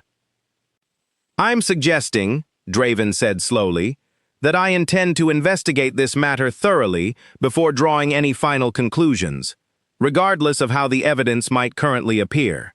Alara has earned my trust through months of devoted, selfless service to my children, service that included risking her own life to save them from a fire under circumstances that remain, notably unresolved. I am not prepared to abandon that trust based on evidence that appeared with suspiciously perfect timing. And, if the investigation confirms her guilt, Sable pressed, though her composure had begun to fray at the edges. Then I will deal with that outcome accordingly, Draven replied evenly. But I will conduct this investigation myself, thoroughly and fairly, rather than allowing hasty conclusions to determine the fate of someone who has done nothing but protect and care for my children since the day she arrived in their nursery. Sable withdrew soon after, her expression carefully composed despite what Alara suspected was considerable frustration simmering beneath the surface. Once she had gone, Draven turned back to Alara, his careful, measured composure finally softening into something far more personal and afraid.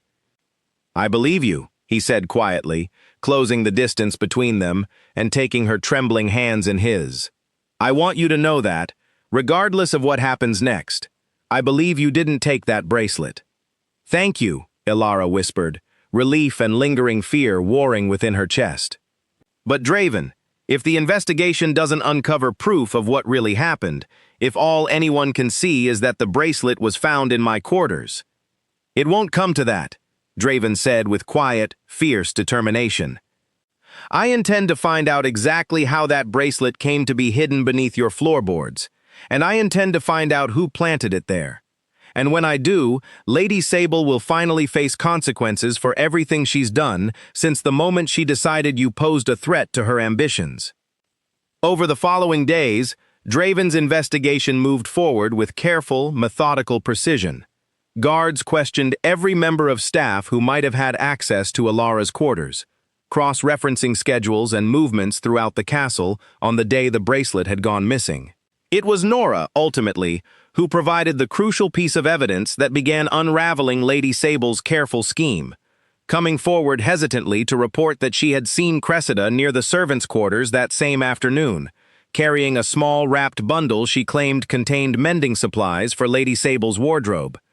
I didn't think anything of it at the time, Nora admitted nervously to the guard captain, clearly frightened of the implications of her testimony given Lady Sable's standing within the castle.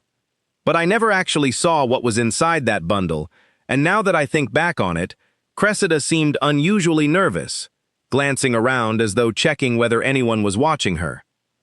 The testimony, combined with careful examination of the loose floorboard in Alara's quarters, which guards discovered showed fresh scratches suggesting recent, hurried tampering, rather than the natural wear one might expect from long-term concealment, began building a case that pointed increasingly toward deliberate manipulation rather than genuine theft. Still, proving Lady Sable's direct involvement, rather than simply Cressida's, remained frustratingly elusive, the noblewoman having clearly taken careful precautions to insulate herself from any evidence that might trace her actions directly back to the crime. It was Alara herself, 3 days into the investigation, who finally uncovered the piece of evidence that would prove decisive. Searching through the twins' nursery once more, hoping desperately to find some overlooked detail that might explain how the locked case containing Marigold's bracelet had been breached in the first place, Alara noticed a small, easily overlooked scratch near the case's lock mechanism, the kind of mark that might be left by an improperly fitted key rather than the original, still safely in Greta's possession. Bringing this discovery to Draven's attention led to a thorough examination of every duplicate key that existed for the nursery's various locked storage, revealing, to everyone's shock, that one such duplicate had gone missing from the castle's key room several weeks earlier, around the same time the rumors about Alara's mother had first begun circulating. The key room, it turned out, was accessible to very few members of the household, a list that, when carefully reviewed, included Lady Sable among the handful of visiting nobles granted such access as a courtesy befitting her family's long-standing alliance with the crown. Confronted with this mounting evidence, Cressida, faced with the prospect of severe punishment for her role in the scheme and offered the possibility of leniency in exchange for full honesty, finally broke, tearfully confessing that Lady Sable had ordered her to steal the duplicate key, remove the bracelet, and plant it within Alara's quarters, all part of a carefully orchestrated plan to have Alara formally accused of theft and removed from the castle entirely. She said it was the only way. Cressida wept before Draven and his assembled council, her earlier cold composure entirely shattered. She said the maid had grown too close to you, too important to the twins, and that gentler methods had already failed. She promised me a position of significant standing within her household once she became your mate, if only I would help her secure that outcome. The confession, delivered before enough witnesses to leave no room for doubt or denial, finally provided the undeniable proof Draven had been searching for since the moment the bracelet was first discovered beneath Alara's floorboards.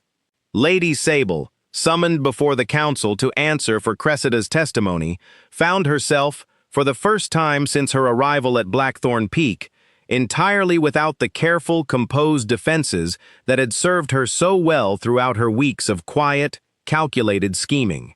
The council chamber had never held so many witnesses for a single proceeding, word of Cressida's confession having spread through the castle with a speed that left no member of staff, from the highest-ranking beta to the lowest kitchen boy, unaware of the dramatic reversal unfolding within its walls.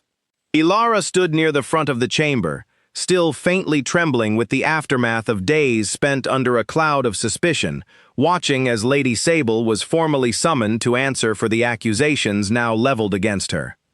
Sable entered the chamber with her chin held high, her composure remarkable given the circumstances, though Alara noticed the subtle tightness around her eyes, the barely perceptible tension in her shoulders that betrayed the calm facade for what it truly was. She had clearly prepared herself for this confrontation, had likely spent every moment since Cressida's arrest crafting whatever defense she believed might yet salvage her position. "Lady Sable," Draven began, his voice carrying the full weight of royal authority, cold and unyielding in a way Alara had never heard from him before. "Your attendant has confessed, before witnesses, that you ordered her to steal a duplicate key, remove a precious keepsake belonging to my late mate from a locked case within my children's nursery, and plant that item among Alara's belongings, all in service of having an innocent woman formally accused of theft and removed from my household. What do you have to say in response to these accusations?" "I say that a frightened servant, facing severe punishment for her own crimes, will say whatever she believes necessary to secure leniency," Sable replied smoothly, though Alara could hear the faint strain beneath her carefully measured tone. "Cressida's testimony proves nothing beyond her own guilt, Your Majesty. I had no knowledge of her actions, nor any part in whatever scheme she chose to pursue on her own." "A convenient defense," Draven replied, though one considerably undermined by the fact that only a handful of individuals within this castle possess access to the key room where the duplicate went missing, and you, Lady Sable, are among that very small number. He gestured, and Edmund stepped forward, presenting a formal document to the assembled council. We've also confirmed, through careful examination of correspondence records, that you have been in frequent contact with several merchants specializing in rare jewelry appraisal over these past several weeks, correspondence that began, notably, around the same time rumors first began circulating about Alara's family background. A murmur rippled through the assembled witnesses, and Alara saw, for the first time, genuine alarm flicker across Sable's composed features. Circumstantial evidence, nothing more, Sable insisted, though her voice had lost some of its earlier confidence. Perhaps, Draven acknowledged, if it stood alone. But combined with Cressida's detailed confession, the physical evidence of tampering discovered in the nursery's locked case, the fresh scratches found on the floorboard where the bracelet was hidden, and your own documented access to the means required to carry out this entire scheme, I find the circumstantial evidence considerably less easy to dismiss. He leaned forward slightly, his dark eyes fixed on Sable with an intensity that seemed to finally break through her remaining composure entirely. And let us not forget the fire, Lady Sable, which nearly claimed the lives of my children and the woman who has cared for them so devotedly. An oil lamp discovered near the point of origin, in a storage room no member of staff can account for anyone visiting, mere days after your attendant was first observed spreading cruel and entirely fabricated stories about Ilara's mother. You cannot possibly connect me to that fire, Sable said, though her voice had begun to shake now, the careful mask finally cracking under the weight of accumulated evidence. Cressida has already confirmed in her testimony that you instructed her to pursue increasingly drastic measures once the rumors alone failed to achieve your desired outcome, Draven said, his voice hardening further with each word. She has stated, quite clearly, that you told her gentler methods had failed and that more permanent solutions would be required. I find it difficult to interpret such instructions as anything other than an admission of intent to cause serious harm, Lady Sable, harm that very nearly resulted in the deaths of 2 innocent infants and the woman entrusted with their care. The council chamber had gone entirely silent, every witness present holding their breath as Lady Sable's carefully constructed defense, finally, visibly, crumbled before them. She looked, for the first time since Alara had known her, genuinely afraid, her earlier composure replaced by something closer to desperate calculation as she searched for any remaining argument that might salvage her position. Whatever mistakes I may have made, Sable said finally, her voice quiet now, stripped of its earlier confident authority. I only ever wanted what was best for this pack, Your Majesty. A king without a proper mate, raising twin heirs alone, is a king vulnerable to instability and doubt among his own people. I believed, and I still believe, that I could have provided the stability and strength this pack requires. You believed you deserved a position you were prepared to secure through lies, sabotage, and attempted murder, Draven replied coldly. That is not the strength this pack requires, Lady Sable. That is precisely the kind of ruthless ambition that erodes trust and stability from within. He rose from his seat, his full authority as king settling over him like a mantle as he delivered his final judgment.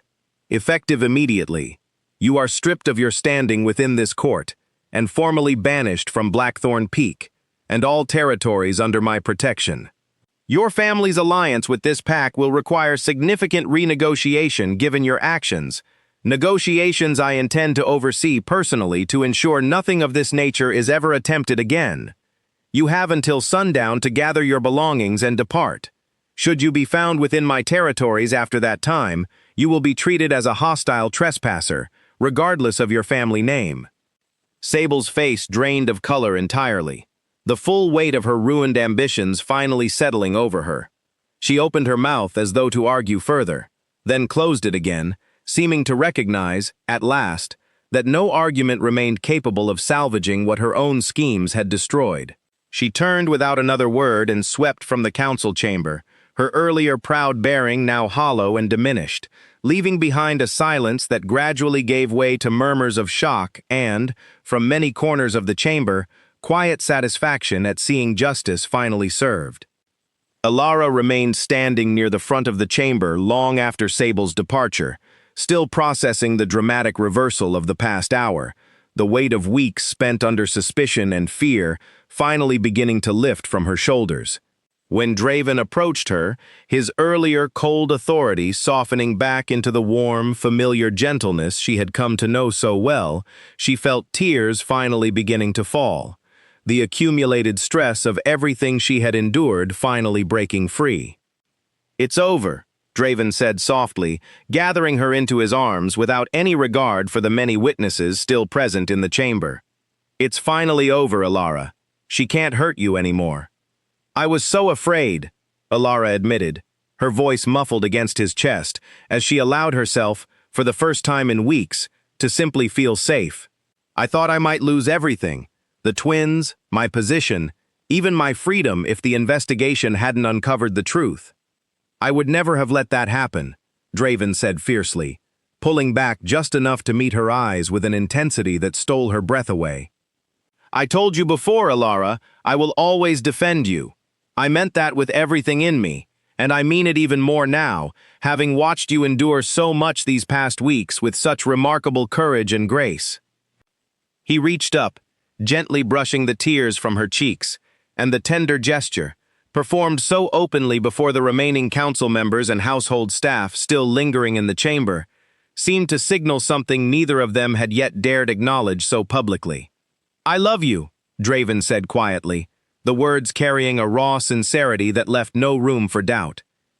"I have for weeks now, though I've held back saying it, uncertain whether it was too soon, whether you might need more time to grieve what Sable put you through before hearing such a declaration. But watching you today, watching your strength and honesty in the face of such cruel accusations, I find I can't hold it back any longer. I love you, Ilara, and I want the whole world to know it."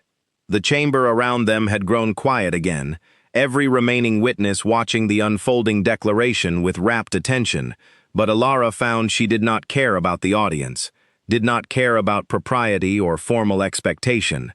She looked up at Draven, at the raw, unguarded love evident in every line of his exhausted, hopeful face, and felt her own heart finally fully open to the possibility she had barely allowed herself to dream of since that first quiet night in the nursery. "I love you too," she whispered, and the words, once spoken, seemed to lift some final, invisible weight from her chest entirely. "I have for weeks, though I told myself it was impossible, that someone like me could never truly belong with someone like you." "You belong here," Draven said firmly, cupping her face gently in his hands. "You belong with me, with the twins, with this entire pack that has watched you prove, time and again, exactly what kind of strength and devotion truly matters. Whatever impossible distance you believed existed between us, Ilara, I promise you, it was never real. Not to me, and not, I suspect, to anyone in this chamber who has witnessed everything you've endured and overcome these past several weeks." Around them, quiet applause began to build among the assembled witnesses, staff, and council members alike, moved by the raw sincerity of the moment unfolding before them.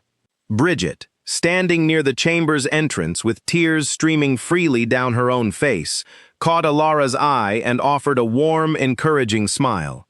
Even Greta, never one for sentiment, dabbed discreetly at her eyes with the corner of her apron, murmuring something about smoke irritating her vision that fooled absolutely no one nearby. Ilara, standing in the circle of Draven's arms with the weight of weeks of fear and suspicion finally lifted entirely from her shoulders, allowed herself, for the first time since her mother's death so many years before, to believe fully and completely in the possibility of genuine, lasting happiness. Sundown found Lady Sable's carriage prepared at the eastern gate exactly as Draven had commanded, her belongings hastily packed under the watchful eyes of guards assigned to ensure her prompt departure.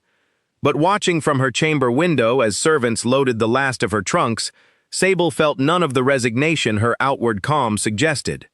Weeks of careful planning, months of patient ambition, all of it destroyed by a servant girl's stubborn loyalty and a king's inconvenient conscience. She would not leave Blackthorn Peak with nothing to show for everything she had sacrificed to secure her position here. If she could not have the king, she decided with cold, desperate clarity, then she would at least ensure he understood precisely what it felt like to lose everything that mattered most to him. The plan formed quickly, born of fury rather than careful calculation, which made it reckless in ways her earlier schemes had never been. Cressida was gone now, arrested and unable to assist her, but Sable had brought other attendants with her from the Eastern Territories. 2 guards personally loyal to her family rather than to Draven's crown, men who had served her household for years and who she believed, correctly as it turned out, would follow her orders without question, given sufficient incentive. "The twins are kept in chambers near the king's own quarters now," she told them quietly, as dusk settled fully over the castle grounds and the household began its evening routines. Guards and staff alike growing less vigilant as the excitement of the day's dramatic council session gave way to ordinary evening business. Lightly guarded compared to before, given the king believes the danger has passed. "I want them brought to me before we depart. We'll take them east, to my family's territory, where the king will have no choice but to negotiate for their return on terms considerably more favorable to my family's interests than anything achieved through his council today." The guards exchanged uneasy glances, clearly recognizing the enormity of what she was proposing, but years of loyalty and the promise of substantial reward proved sufficient to override whatever hesitation they might have felt. They departed to carry out her instructions, while Sable remained behind, watching from her window with cold, calculating patience as the last light faded from the sky. Ilara, unaware of the danger gathering just beyond the twins' chamber walls, had spent the early evening in quiet celebration with Bridget and Nora, the 3 of them sharing a rare, relaxed meal together in the nursery, while the twins played contentedly on a soft blanket spread across the floor. The relief of Sable's exposure and impending departure had left the whole household in an unusually light, celebratory mood, and it was perhaps this very relaxation that nearly proved catastrophic. It was Bridget who first noticed something amiss, glancing toward the chamber's outer door and frowning at the unusual silence beyond it. "The guard posted outside should have changed shifts by now," she murmured, rising to check. "It's well past the hour." She had barely reached the door when it burst open, revealing 2 armed men Ilara did not recognize, their expressions grim and determined in a way that sent immediate, cold terror flooding through her chest. Bridget cried out, moving instinctively to block their path toward the twins, but one of the men shoved her roughly aside, sending her crashing into a nearby table with enough force to leave her dazed and struggling to rise. "Nora, get help!" Ilara shouted, already moving to place herself between the intruders and the twins, who had begun crying in frightened confusion at the sudden chaos. Nora, wide-eyed with terror, scrambled toward the door, but the second guard caught her arm roughly, wrenching her back with enough force to make her cry out in pain. "The children," the first guard said, his voice cold and businesslike, despite the chaos he had just created. "Lady Sable requires them immediately. Step aside, and no one else needs to be hurt." "I won't let you take them," Ilara said, her voice shaking with fear but carrying a fierce, unwavering determination that surprised even herself. She positioned herself directly in front of the twins' blanket, her arms spread protectively, every instinct in her body screaming at her to run, to scream for help, to do anything except stand her ground against 2 armed men considerably larger and stronger than herself. But she did not move, could not move. Not with Rowan and Hazel crying in terror behind her, not with the memory of the fire still fresh enough to remind her exactly what these children meant to her. The guard advanced regardless, reaching to shove her aside as his companion had done to Bridget moments before. But Ilara, drawing on some desperate reserve of strength she had not known she possessed, twisted away from his grasping hand and grabbed the heavy wooden ring from among the twins' scattered toys, swinging it with all her remaining strength directly into the side of his head. The blow staggered him, giving her precious seconds to scramble backward, placing herself once more between the intruders and the frightened, wailing children. "Guards!" she screamed at the top of her lungs, praying desperately that someone, anyone, might hear her cries over the chaos of the struggle. "Someone help us, please." The second guard, still gripping Nora's arm despite her frantic struggles, seemed to hesitate, clearly uncertain how to proceed given the unexpected resistance and the mounting risk of discovery with every passing second of noise and commotion. His companion, recovering from Alara's desperate blow, advanced again with considerably more caution this time, clearly having underestimated the fierce, protective courage of the woman standing between him and his objective. It was in this moment of uncertain standoff that Draven arrived, drawn by the sound of Alara's screams echoing down the corridor, his expression transforming from confused alarm to pure, unfiltered rage the instant he took in the scene before him, his children crying in terror, Bridget struggling to rise from where she had been shoved to the ground, Nora held forcibly by an armed stranger, and Alara standing fierce and defiant between the intruders and his crying twins, blood trickling from a small cut above her eyebrow where she had clearly taken a blow during the struggle. What followed happened with the swift, brutal efficiency of a king defending everything he held most precious. Draven crossed the room in seconds, his considerable strength and fury making short work of the guard nearest him, while the commotion finally drew additional castle guards, alerted by Nora's earlier desperate flight and Alara's continued screaming, flooding into the chamber to subdue the second intruder before he could attempt any further harm. In the chaos that followed, as guards secured both captured attackers and Bridget was helped to a chair to recover from her fall, Draven gathered Alara and both twins into his arms with a desperate, protective urgency that spoke louder than any words could have managed. "Are you hurt?" he demanded, his hands running over her carefully as though needing physical proof that she remained whole and safe despite the small cut above her eyebrow and the visible trembling that had finally overtaken her now that the immediate danger had passed. "I'm all right," Alara managed, though her voice shook considerably as the full terror of what had just occurred finally began catching up with her. "Just a small cut, nothing serious. But Draven, they said Lady Sable sent them, that she wanted the twins taken to her family's territory in the east."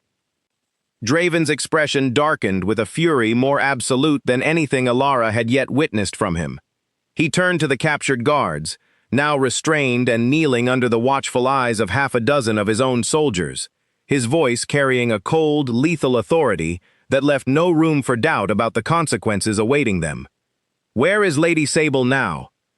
The interrogation that followed proved swift and thorough. The captured guards, faced with the full weight of Draven's fury and the certain knowledge that continued loyalty to Sable offered them nothing but severe punishment, quickly revealed that their mistress had planned to await their return with the children at the eastern gate, ready to depart the moment they succeeded in their task. Draven wasted no time. Within minutes, he had assembled a contingent of his most trusted guards, personally leading the charge toward the eastern gate, with a speed and ferocity that left no doubt about his intentions should Lady Sable attempt any further resistance. Alara, refusing to be left behind despite Draven's initial protests, followed close behind with the twins secured safely in Bridget's care, watching from a cautious distance as Draven's guards surrounded the eastern gate, just as Sable, having grown suspicious of her guard's delayed return, attempted to flee toward her waiting carriage. "It's over, Sable," Draven called out, his voice carrying across the torchlit courtyard with unmistakable, absolute authority. "Your guards have confessed everything. Attempting to kidnap the heirs of Blackthorn Peak is treason against this entire pack, an offense that carries far graver consequences than mere banishment." Sable froze at the edge of the courtyard, torchlight flickering across a face that had finally, completely abandoned any pretense of composure, revealing instead the raw, desperate fear of someone who understood, at last, that her schemes had led her far beyond any hope of recovery. "I only wanted," she began, but Draven cut her off with a sharp, unyielding gesture. "I know exactly what you wanted," he said coldly, "and I know exactly what you were prepared to do to secure it, including endangering the lives of 2 innocent children, and the woman who has protected them with more courage and devotion than you have shown toward anything beyond your own ambition." He nodded to his guards, who moved forward to formally take Sable into custody. "You will face judgment before the full Pack Council for this treason, Lady Sable, and I promise you, the consequences will be considerably more severe than anything you faced this morning." As guards led the now visibly shaking Lady Sable away toward the castle's secure holding chambers, Draven turned back toward Alara, his fury finally giving way once more to desperate protective relief. He crossed the courtyard quickly and gathered her into his arms, holding her close as though needing continued reassurance that she and his children had truly survived the night's terrifying ordeal. "I almost lost you both," he murmured against her hair, his voice rough with emotion. "Tonight, of all nights, when I thought the danger had finally passed." "We're safe," Ilara whispered, returning his embrace with equal fierce relief. "We're all safe now, truly safe, and Sable will finally face consequences severe enough to ensure she can never threaten this family again." Behind them, the twins, finally calm again in Bridget's steady arms, watched their father and the woman who had become, in every way that mattered, their second mother, with wide, curious eyes, utterly unaware of how close they had come, that terrifying evening, to losing the fragile, precious piece their small family had only just begun to build together. Lady Sable's formal trial before the full Pack Council took place 3 days later, a proceeding attended by nearly every member of Blackthorn Peak's household given the extraordinary nature of her crimes. The evidence against her, already substantial following Cressida's earlier confession, grew overwhelming once her captured guards provided their own detailed testimony regarding the attempted kidnapping.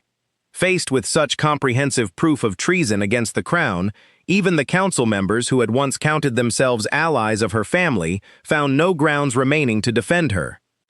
The council's judgment was severe but measured, stripping Sable's family of their alliance with Blackthorn Peak entirely and confining her to permanent exile within a remote territory under close supervision, a fate that, while sparing her life in recognition of her family's historical service to the crown, ensured she would never again hold any position of influence or power capable of threatening Draven's household. Her family, deeply embarrassed by the scandal and eager to distance themselves from her actions, offered no protest to the judgment, and within days, Lady Sable departed Blackthorn Peak for the final time, escorted under heavy guard toward a future considerably more diminished than anything her earlier ambitions had envisioned. With the immediate danger finally truly resolved, the castle settled into a period of healing and quiet celebration that felt, to Alara, almost dreamlike after so many weeks of fear and uncertainty. The twins continued to thrive, growing stronger and more delighted with the world around them each day, utterly unbothered by the dramatic events that had unfolded around their small lives. Bridget recovered fully from her injuries during the attempted kidnapping, and Nora, having displayed remarkable courage during the crisis despite her initial fear, found herself promoted to a more significant role within the nursery staff, a change she accepted with humble, grateful surprise. It was nearly a month after Sable's departure, on a warm evening when the twins had finally settled for the night and the castle had grown quiet around them, that Draven found Alara in the nursery's small adjoining sitting room, watching the last light of sunset fade beyond the window with a peaceful, contented expression that had become increasingly common on her face in recent weeks. "I've spoken with the council again," Draven said, settling into the chair beside hers with an expression that carried both nervousness and quiet, hopeful anticipation. "About a matter considerably more permanent than my earlier request regarding your formal appointment as the twins' caretaker." Ilara turned toward him, curiosity evident in her expression. "What kind of matter?"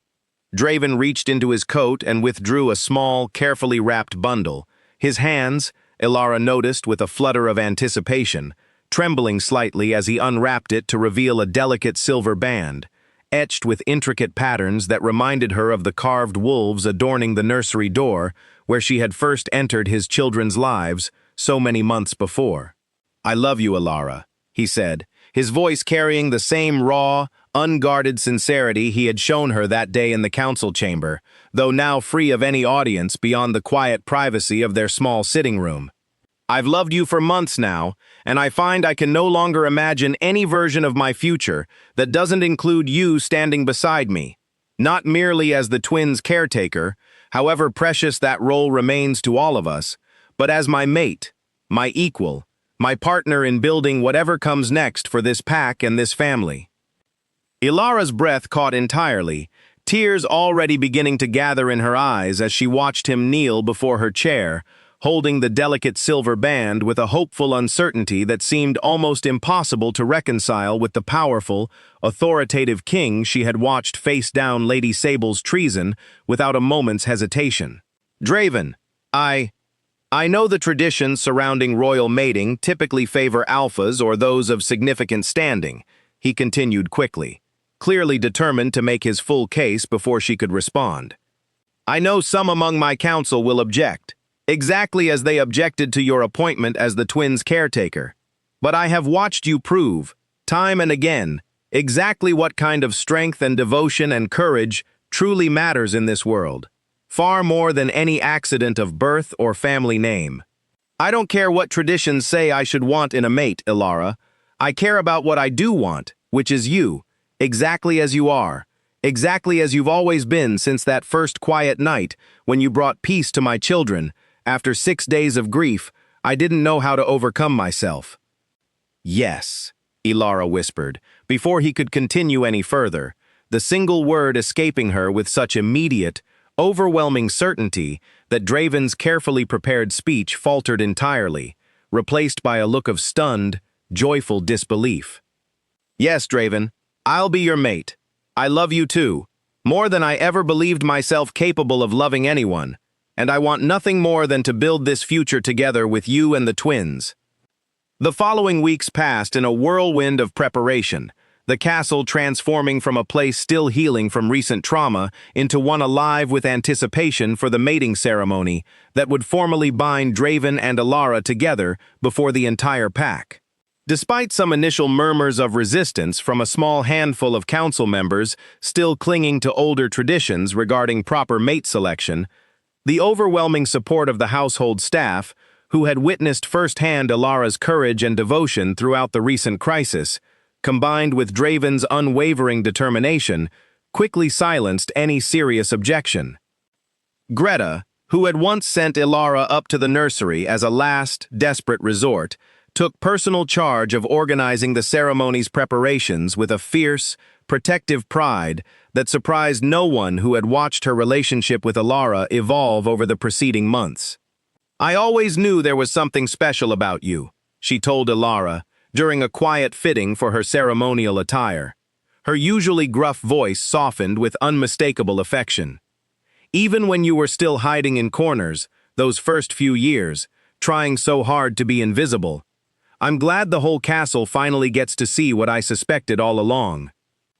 The ceremony itself took place on a clear, bright morning nearly 2 months after Draven's proposal, held in the castle's grand courtyard before the assembled pack, every member of Blackthorn Peak's household present to witness the formal joining of their king and the Omega Maid who had, against every expectation, won not merely his heart, but the genuine respect and affection of the entire community she served. Ilara stood before Draven in ceremonial robes of deep blue and silver. The twins, now old enough to sit upright and watch the proceedings with wide, curious eyes, held securely in Bridget's arms nearby. "Before this pack and before the ancestors who watch over us," Draven said, his voice carrying clearly across the silent courtyard, "I claim Ilara as my mate, my equal partner in all things, and I vow to honor and protect her, exactly as she has honored and protected everything most precious to me since the day she first entered my children's lives." Before this pack, and before the ancestors who watch over us, Ilara echoed, her voice steady despite the overwhelming emotion evident in her expression. I claim Draven as my mate, my equal partner in all things, and I vow to honor and protect him, and this family we have built together, for as long as I live. The formal mating mark, exchanged in the traditional manner before the assembled witnesses, sealed their bond with a warmth that Ilara felt spreading through her entire being, a sense of belonging so complete and profound that it seemed to erase, in that single moment, every year of quiet invisibility and careful self-diminishment she had endured before finding her way, almost by accident, into the North Tower nursery on that first desperate, crying night. The celebration that followed lasted well into the evening, the entire castle alive with music and laughter and genuine joy in a way it had not experienced since long before Marigold's tragic passing. Ilara, moving through the crowded courtyard with Draven's hand clasped warmly in her own, found herself repeatedly stopped by staff members eager to offer their congratulations, many of them the same maids who had once whispered cruel rumors about her mother, now offering genuine warmth and respect that spoke to how completely her courage and devotion had reshaped their understanding of her worth. Later that evening, as the celebration finally began winding down and the twins had long since been settled for the night, Ilara found herself standing beside Draven on a quiet balcony overlooking the castle grounds, watching the last of the celebratory torches flicker in the darkness below. 6 months ago, she murmured, leaning contentedly against him as his arms settled warmly around her shoulders. I was just an invisible maid, trying my hardest never to be noticed by anyone. I never could have imagined any of this. I'm endlessly grateful you were noticed that night, Draven said softly, pressing a gentle kiss to the top of her head. Grateful for whatever strange twist of fate placed you in that nursery, when every trained nurse in the castle had already failed.